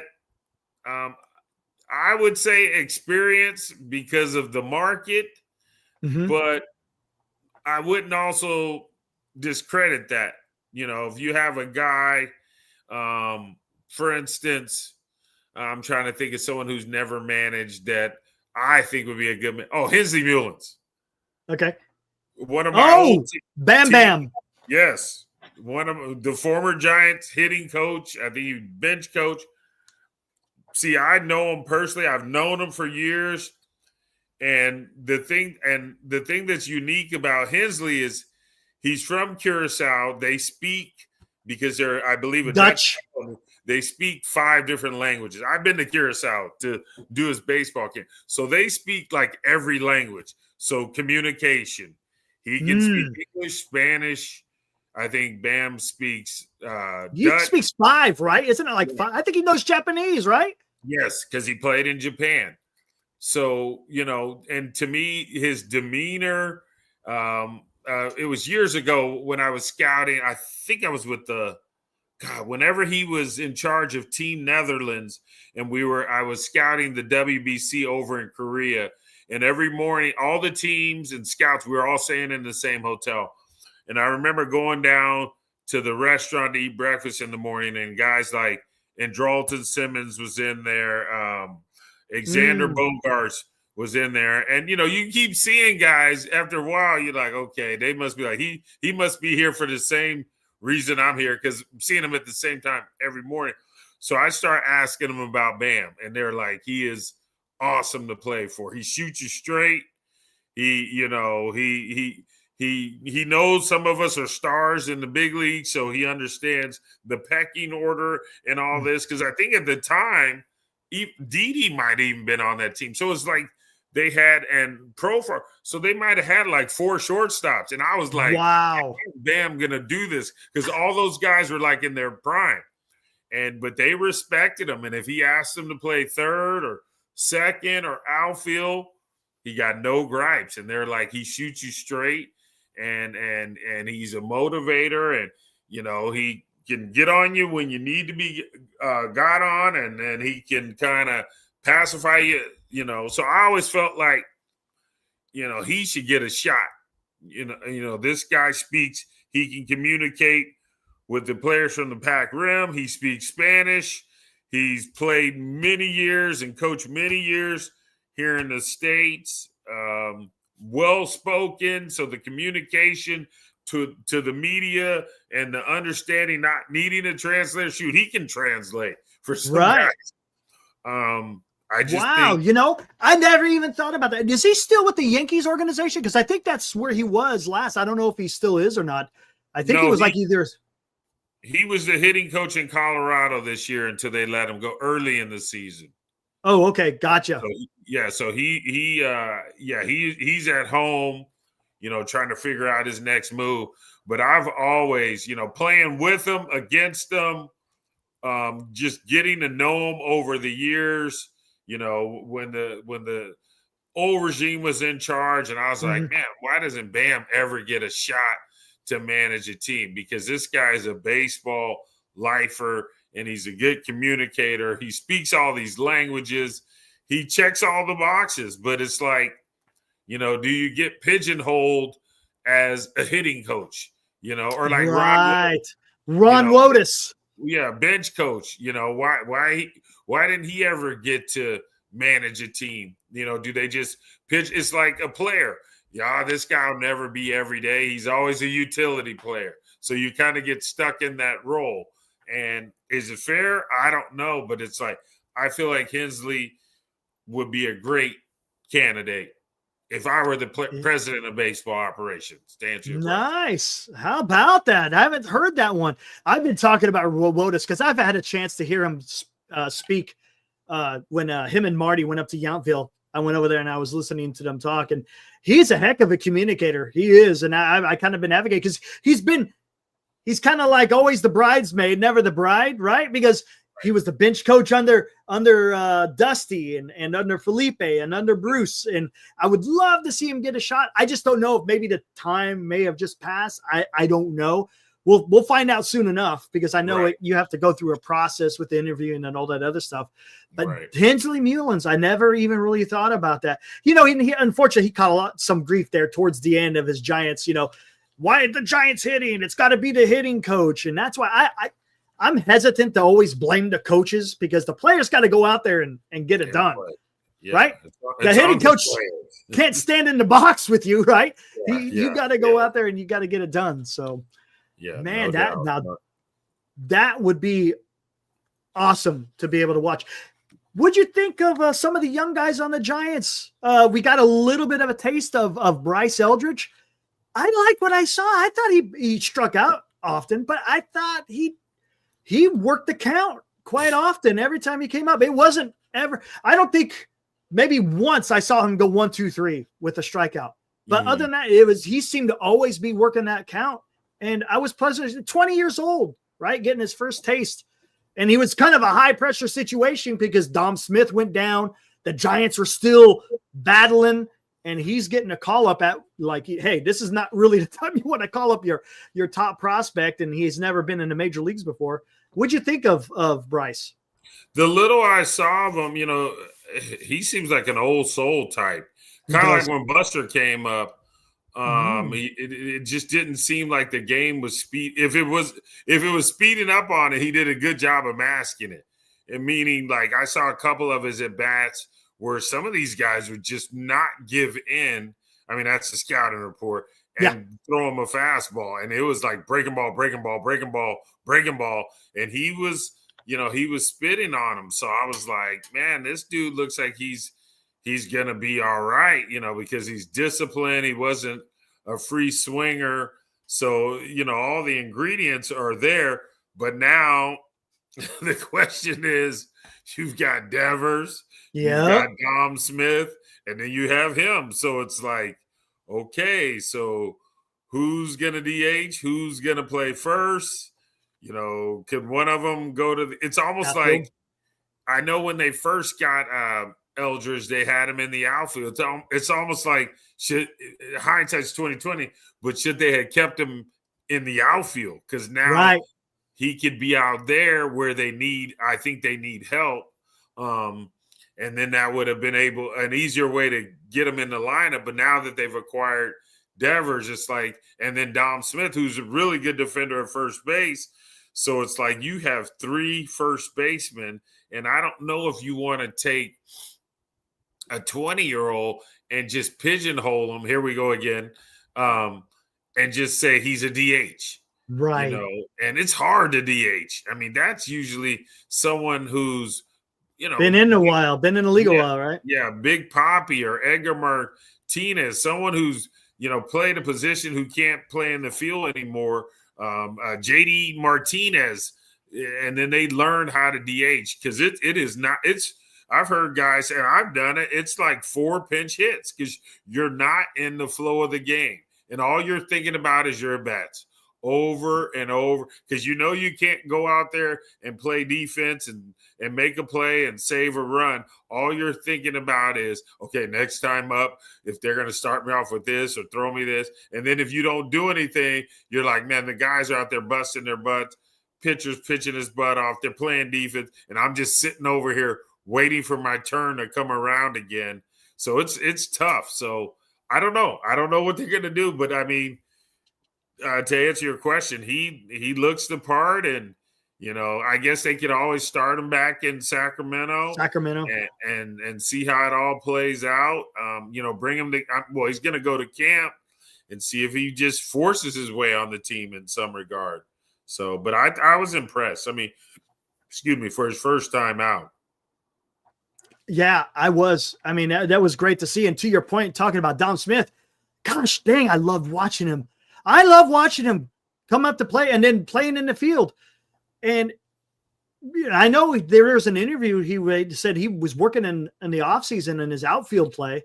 So maybe he could do that. But, man, he was such a good first baseman. But I just loved his approach. And I when I was talking to Marty, I said he kind of reminds me when Wilmer was hitting, because towards the end of the season he wasn't hitting as much. But he kind of reminded me of a left-handed Wilmer Flores. He would give you a good at-bat. More times than not, he's going to make contact. He's not going to strike out. And I love seeing him. I hope the Giants could be able to keep him. But to your point, where are you going to put him, right? Unless he decides, if he doesn't go on the outfield, I mean, there's really not a place to put him. And like you said, with the DH, right, you kind of get wrapped up in the axle in your mind, right? Because when you're in the field, you kind of wash that off. You're concentrating on playing in the field, and you're not focused on, like you said, what's he going to throw? You're just, hey, you're playing defense. And then when it's time for me to bat, okay, you're not overthinking it. You're going to go over there and you're going to take your at bat. So, oh man, I wouldn't get rid of him because he's going to get gobbled up. He will. I mean, you could trade him, I guess, if you could get something for him, but I wouldn't waive him. No way. Because I want to keep him. Yeah, he's going to get gobbled up. He gives you professional AB. Sounds like he's a pro's pro in the clubhouse and everything. He's what you need on your team. And yes. I mean, he could arguably have been their best hitter. Give you a good at bat. So yeah, he didn't have the power, but he got those hits when you needed them. If there was a guy in running the scoring position, he was going to give you a good at bat. Right. But I'm okay. Put him out in left field. I'm okay with it. I mean, and we could get this transitions into my next question. Elliot Ramos. What did you think of Elliot Ramos this year? His bat was pretty good. His defense, boy, that's a topic we always seems to be nightly talking about his adventures in the outfield. What did you make of Elliott's performance here in 2025? I didn't see a whole lot, so I'm not giving like a pro scouting report. That's fair. But the little I saw, each outfield position has a heartbeat of its own. So the first thing I might ask him is, are you more comfortable in right than left? I don't think he has the speed to play center. I don't think he can play it better than Jung-Hoo Lee, or even, Grant McCray is the best outfielder by far, in my opinion, on that team. That might be the first question I'd have is, would you be more comfortable if we moved you to right field and reading the balls, the ball slicing towards the line when the right-hander hits it, or hooking when the lefty, because maybe just he doesn't feel comfortable in getting the right reads and taking the right routes. It's a comfort, but again, he's a young, controllable offensive player that the position is an offensive position. So it's almost like, what was the old school saying? As long as you knock in more than you let in, you're good to go. That's pretty good. I like that. As long as you knock in more than you get let in. I like that. Yeah. That's pretty good. Yeah. Like you said, he's young. He's controllable. I think he's got one more year of arbitration. Well, I should say one more year before he hits arbitration. So you got him on a cheap 700-something thousand. You can't. For that offensive production, I'm not kicking him out of bed, getting rid of him, unless I'm getting something that I really, really like and need coming back towards me. I think his defense will improve. He's too good of an athlete. He's too good of a hitter, and he's not stiff. So, like I said, is it just a comfort thing? Does he just need more instruction out there, just more reps? And to me, it's kind of like offense and defense kind of go hand in hand. I mean, the guy can hit. He's not a stiff. So I think he knows he needs to improve on his defense. So I think he's going to come in. He's going to work on it in the offseason at home in Puerto Rico, or if he's in Arizona, because he sees that he can hit in the big leagues. And if you can hit in the big leagues, you got a chance to make a lot of money. He hit 21 home runs. Yeah. He hit 21 home runs. I mean, that's a pretty good accomplishment. Your second year, your first full year in the majors. Right. And your second look, because last year he came in around May, somewhere around there. But hey, and could it be, and because you were an outfielder, could it be just the way your vision is? Maybe you could pick the ball up better from in right field rather than left field or center. Could it be something like that? Yeah. I mean, it's like I said, the ball moves and reacts different, right, at every position. It's just, I know it seems like, he should just be able to catch the ball, but if he's played more center field and right field in his life, then he's probably gonna feel more comfortable when they put him in those spots versus left field. It's still a learning curve. But again, this guy has shown that he can handle the bat at the big league level. And as we know, if you can create offensive production, you have a chance to make a lot of money. So I'm not speaking for Elliot, but if he's got to take fly balls 6 days a week between now and spring training, I'm sure he's thinking, I'm going to take a little break and I'm going to get out there. And, whoever he knows, if he's back home in Puerto Rico, go to Carlos Beltran and be like, hey, bro, I need you to hit me fly balls, grounders. Tell me about my read route angles on a daily basis, because I have a chance to be somewhat of or not somewhat, but to be an impact player, Nice. So, now, I'm not out on him. Okay. Now, when you were playing, was stealing bases part of your game? Were you a base stealer? Did you have some speed early on? Did you? And then father time, and as you mature and gain weight, I think when I signed, I was just telling someone this story the other day. When I signed out of college, I weighed 185 pounds.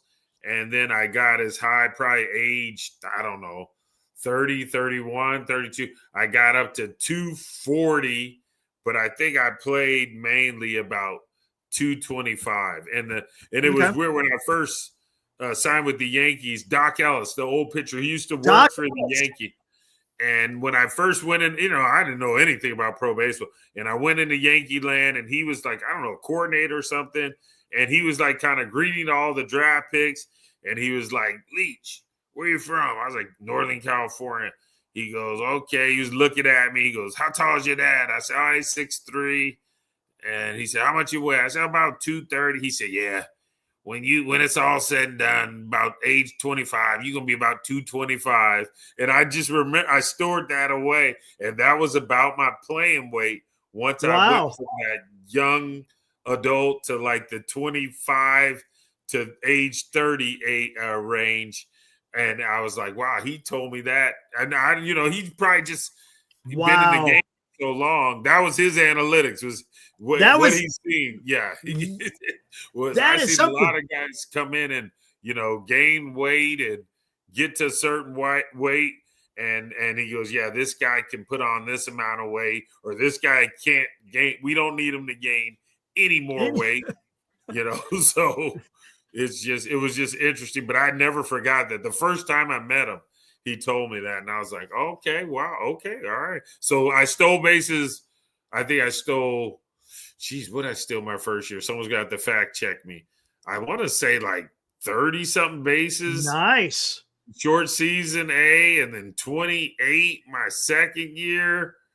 And then that might have been the peak. And then once I started gaining that weight, I was still running, but they started creeping down. But then eventually I went from just like a gap to gap leadoff batter to age 28, 29. I had figured out how to get the ball in the air and drive it. So, it's like I came in as a slappy, I don't want to say slappy, but I guess slappy center fielder to age, 30. I was hitting in the middle of the order. So you just never know. Gotcha. And the reason why I asked that, because, we saw some guys this year, Jalal. Juan Soto, 30 stolen bases. Josh Naylor, 30 stolen bases. Kyle Schwarber had double digits. He had 10 on the year. It seems like it's pretty easy, or I should say easier, to steal bases. Again, part of that is because of some of these rules. Would you like to see the Giants? We got some fast guys. You got Ramos is this fast guy. Jung-Hoo Lee's got some speed. Matt Chapman, Willie Adames. That's just 4 guys right there. You would think that they could steal 20 bags. If Naylor and Soto can steal that many, I don't see why the Giants shouldn't be able to take advantage of that as well. Well, it's not necessarily in my opinion, the team philosophy. It's the individual.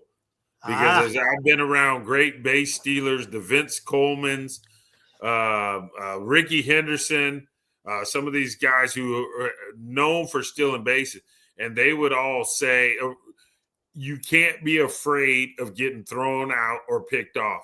And if you are, it's going to be hard for you to become a base stealer. And I'm not speaking for any of those guys, but if that's their mindset, is they're afraid of getting picked off or thrown out, well, then they're probably, even if they have the speed, they're probably not going to want to run for that reason. The guy who taught me how to steal bases, believe it or not, is the now head coach at USC, Andy Stankiewicz. He taught me, and I don't even know how he taught me, but we both went to Pepperdine. It was an off season where he came back and he kind of walked me through different things, because he said, I know in college you could just outrun the ball. He goes, in pro ball, everyone can throw. Pitchers can do a better job of holding. So he taught me how to peek, and he taught me counts. He taught me when the pitcher or when the catcher's butt is, when he sets up, his butt is high, that's a fastball. When he sets up and his butt is low, breaking ball, because the breaking balls go in the dirt. Interesting. Stanky's the best. Wow. he can be a big league manager. I don't know if he wants to, but yes, he is a baseball savant. And I tell the story about, who taught me how to steal bases, and I always bring his name up, all these little intricacies that, where you should look, where the dirt and the mound, when you want to peek, because you can't stare in there, because if the pitcher wheels and picks it first and you're trying to peek, you get picked off. So you have to do it a certain way and at a certain time. So Stanky, he was the best. And I hope, I haven't talked to him that much or in a while, but I hope things are going well for him down there at USC. But they got a baseball guy. I know that for a fact. That's awesome. See, I love hearing about this kind of stuff. Do you have any good Ricky Henderson stories since we're talking about base stealing? I mean, my time with Ricky was just more, I met him when I had my youth team. Mm-hmm. We went down to, I don't even know how we got in where the Giants are now. That used to be the A's in spring training. Papago, that used to be the A's. And I don't know how we got, I had a high school travel team, and we went to a tournament down there in the fall about this time. And I don't know how we got in the complex, to watch them play, or I must have known somebody. And we were in there. And so Ricky was walking around, and we stopped him, and we started talking about baseball. We told him we were from Northern California. So I got to, talk to him a little bit there. And then when he was kind of roving a little bit with the A's, I'd always see him in Stockton, because I'd always have, as a scout, I'd always have Stockton, and one of their coaches, he's no longer there, but Tim Garland, he was really close with Ricky. So I'd always go early, and, Ricky would come over and talk, and I'd ask him, what were you thinking about? When did you go? And, what were the instincts? And I think he was more instinctual than if he could teach someone, if that makes sense. Just a natural. It's just like something natural. He really can't almost to a extent. Now, I'm not going to say Barry Bonds, because Barry Bonds is the kind of that way, right? He's just, it's who he is. And sometimes it may be hard to, I don't know, because I've never dealt with Barry. Maybe you could talk to that. How is he as a teacher as compared to him as a player? Because the guy was just incredible. The show recently where he had that little show with Dwayne Kuiper talking about some of his moments as a San Francisco Giant was a clinic. And you're just like, my God, the intellect that Barry Bonds has as a baseball player is this incredible. Yeah, he's a savant. I mean, I could go on and on about B. It's just, I bet. And the if you could get him to talk, his dad loved me, so he always would say, I like you because my dad always talking about you, Lee. That's the only he's kind of chiding. That's the only reason I like you, is because my dad they always wanted to release you, but at the end of the year, you're hitting 300. And they go, we can't release a guy hitting 300. So Bobby would be like, yeah, you might not want to get rid of Leach, because the guy can play, even though he might be a little older, he's still producing. So I kind of always, Barry always kind of had that affinity for me because of his dad. But yeah, he just so much, my little time with him in San Francisco, he knew everyone on our team, the opposing team. He could have managed, with all due respect to Dusty, he could have managed the team from left field. Like, he knew when Rob Nen was going to be on or off, or what JT, Snow, what he was doing at the bat. It was like he was just watching everyone. And I was like, how do you know all this? Wow. Like, wasn't Willie Mays similar? He just was able to have this amazing ability to retain and recall. I mean, is that kind of what it is? They're able to just lock it away in their mind and understand, hey, I know what this guy is going to do because I've been watching and I'm observant. But to be able to recall that's That takes a lot of mental power to be able to do that kind of stuff. I mean, that must be a theme of the great ones, because I've heard Brady talk like that. I've heard Steph talk like that. Rodgers, Barry, Clemens, just these great LeBron. They can go back to the game and like know what they ate that day. And I'm like, how do you remember what you ate on that day or what the weather was like outside? But it's like they can put themselves right back in that moment and just anticipate and just recall everything. And Barry is just, I mean, could he manage the team? Now that we're talking, I think undoubtedly he can manage the team, but does he want to? There you go. Does he want to? It's a lot of time, right? It's not like it's. Yeah. You can't go home every night. It's not a 9 to 5. It's got to. In early, last to leave, and you're taking it home.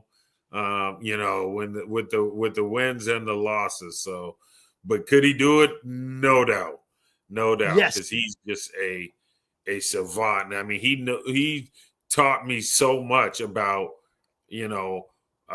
pitchers and how to set up a pitcher, especially when he was facing a pitcher that he didn't have history with.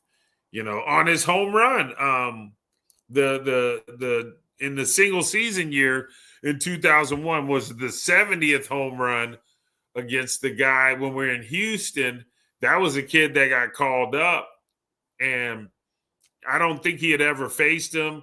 So, and the kid had a good arm, and and he threw.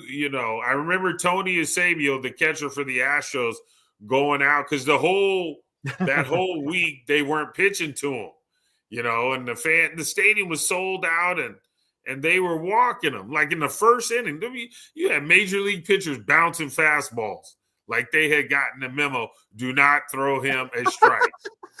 I remember Eusebio, the veteran catcher, when that rookie came in, he went out to the mound, and it was because in Houston the dugouts are closed, almost like we could hear him, and he was like, "Hey, you in the big leagues? Get this dude out. We don't care if he's about to break a record." So you could tell the kid was out there huffing and puffing and rearing up. And, I mean, he got that first fastball by him, probably 98. And I was sitting next to Sean Dunston. And I remember Sean going, he goes, "Leachy, this boy don't know you can't sneak no cheese by the rat." He just you got one. And then he went back. It was like he threw it by Barry, and Barry swung and missed. And he went back to it. Pow! That's funny. You can't get the cheese past the rat. I've never heard that. I love it. That's great. My gosh. Sean just looked at me like, I told you. I said, man, this guy is like not human in his at-bats and his approach. And just, that was awesome. Seeing that go down, I mean, it was tremendous because this is like the kid in Little League that, the fence is too short for and just constantly hitting home runs. But this guy's doing it in the major leagues against the best players in the world, night in, night out. Didn't matter. Randy Johnson, Clemens, Schilling, Maddox, you go on, and he got all of them. He did. No matter whether they're right-handed or left-handed, right? It did not matter. Yeah. Before we get out of here, I don't want to keep you too late. I know you had a long day. Buster Posey, FP brought this up on KMBR. I called in the show earlier. Love talking to FP. He made a suggestion. Maybe Buster Posey should be the next manager of the San Francisco Giants. When he came back to San Francisco, did you think maybe that's kind of what the position, rather than be a president of baseball operations, you think Buster Posey could be a guy that could manage the San Francisco Giants? That's interesting. That would be interesting. I mean, he's big, right? I mean, he saw how Bochy did it. He saw how Ron Wotus was part of it. He saw the communication. I mean, to me, that seems like a wheelhouse for him. He did a great job as a public. Don't get me wrong. I mean, look what he did. He got Rafi Devers. You had to make hard decisions in firing Bob Melvin. Lamont Wade was a guy that he played with. He had to let him go. Same thing with Mike Yastrzemski. Played with him. Had to trade him. He had to make some really hard decisions. But man, how about Buster Posey as the skipper? He knows the team. Yes, he knows, does. right? And you don't have to. Wow. Yeah. I didn't even think about that, but that's wow. All right. So then who becomes the president? I guess you can figure that one out when you get to it. But I mean, if he wanted to do it, I guess he'd have to talk to Mama because he's got. But shoot, president of baseball ops, he probably had to work a lot doing that job. So, right. You know, what's the difference between being in an office in the top of the stadium versus the one down in the locker room, and then you're in the dugout, right? And then you go to the road. Yeah, I mean, that's not insane. It's not. And then look, hey, pay him a little bit extra so he could take his family. And that's what FP said. Pay him a little bit extra. Have his family come along with them. They can have a suite up there in whatever stadium they're at. They could, you know, so you still have the family. I mean, there's a way. There could be ways to get around it. But dang, how about that? Buster Posey would be interesting. I mean, if that's something he aspires to do, but people, I mean, and it could be because did anyone think he would ever, you know, move back to go into the front office role? And he did it. Right. So, right. You know, if and there's a reason, right? He's from Georgia. He moved back to Georgia to be back home, but you don't move back to the Bay Area if you don't have an intense appreciation and love for the San Francisco Giants. Right. That's a good call. Wow. And that was, I don't want to take credit. That's FP. That was FP. Yeah, FP. That's a good one, Frank Paul. That's a good one. And it's funny on the show a couple of nights ago. I was just joking around. I was like, how about Buster Posey could be both the manager and the Pobo? It's like, we've had player managers before. Why not manager Pobos? You know, be a first. Right. Yeah. But, I mean, it's anything is possible. Right. Yeah, that would be interesting if he threw his hat in the ring for that, because he knows the team, he knows the expectations, and you know, and he's there. He's a catcher. Typically, the good managers are catchers because they're always looking out towards the field where everyone else is looking in. So he already knows how. You know, this guy, that guy moves, reacts, and he's watched this team, so he knows. You know, if I'm just saying, for example, because I know Adames and Devers love to play every day, and is that good? It's cool and it's great, but you know, a good manager will see sometimes like, I know you like playing, you want to be out there every day, and you're going to lobby me to be out there every day.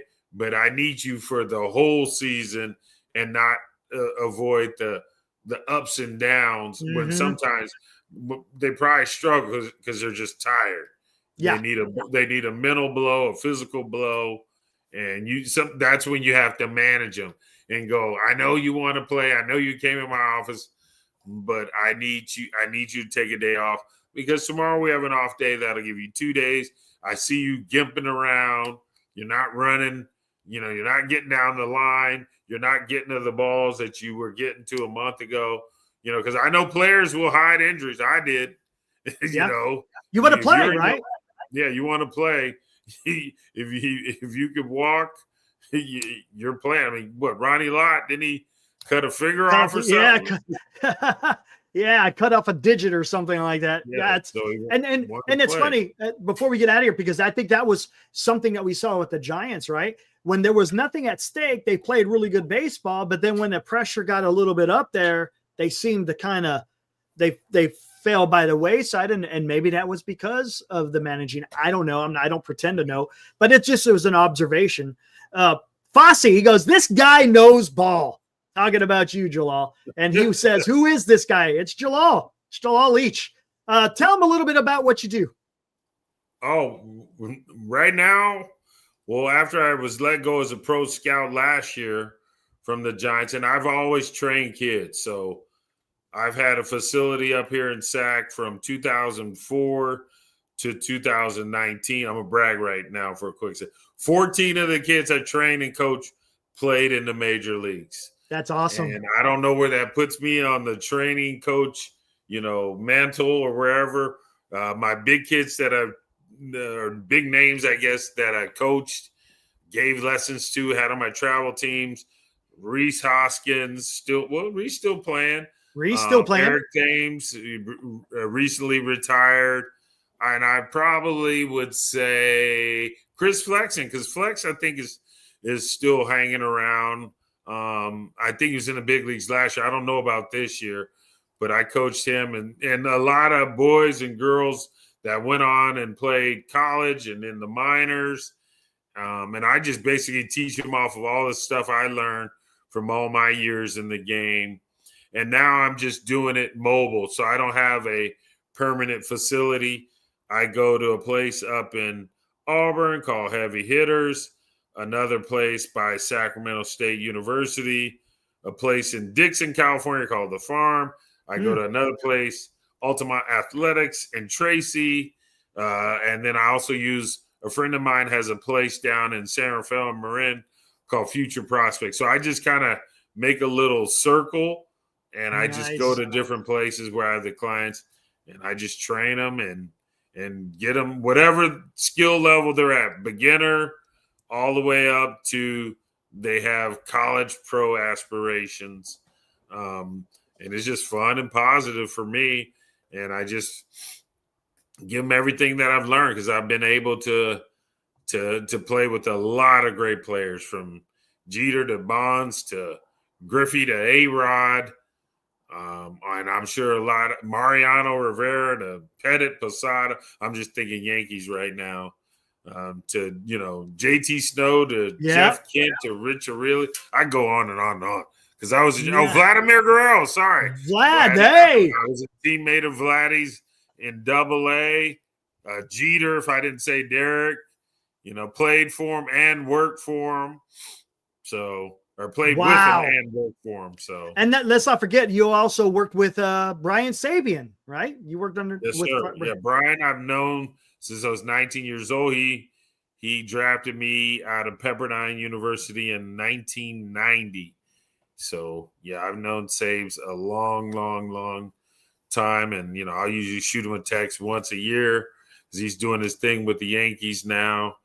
So maybe there it is. Okay, your president of baseball ops, they bring Sabes back. There we go.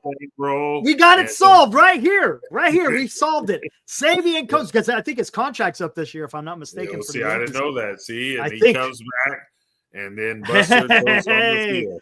There we go. I'm okay with that. Val, real quick, he chimes in and says, Eric, awesome guest in Jalal. Fellas, have a good night. You have a good night, Val. He's a guy that always comes in here.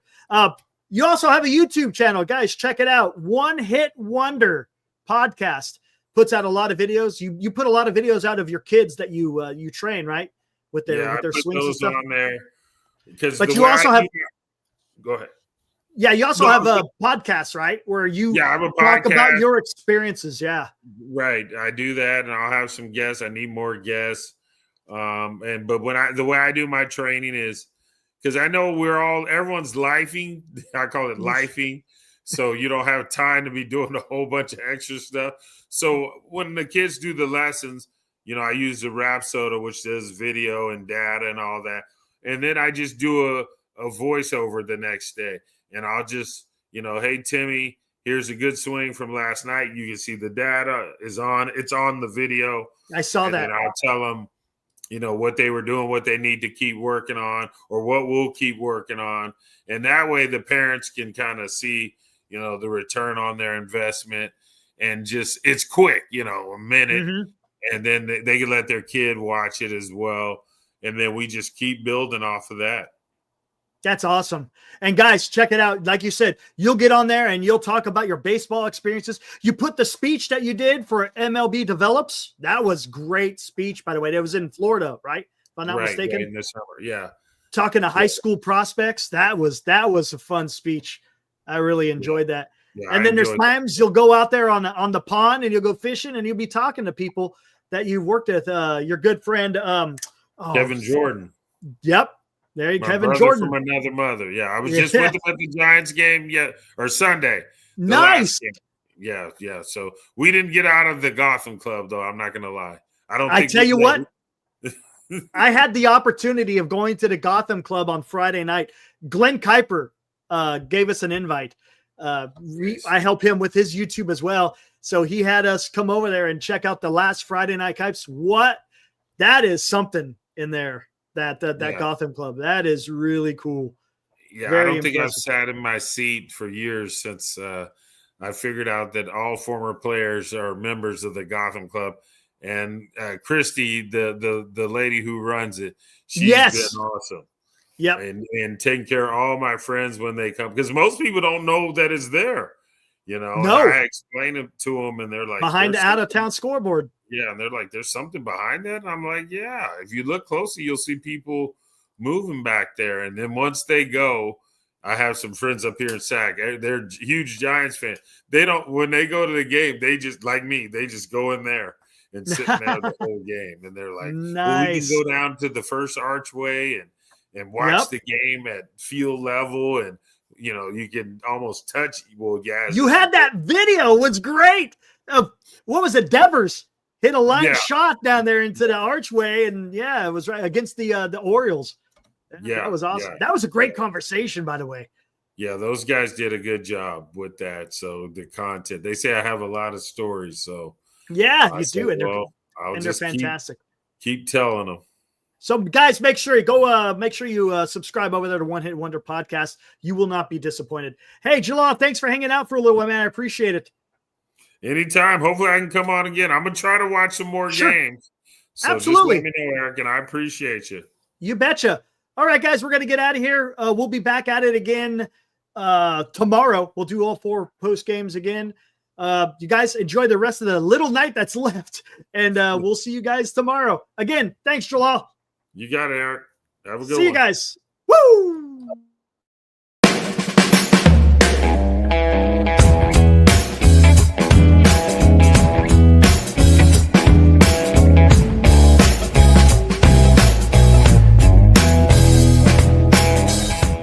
You've been watching Giant Sports Talk Live with Eric and Glenn, a Northern Lights Entertainment Broadcasting production.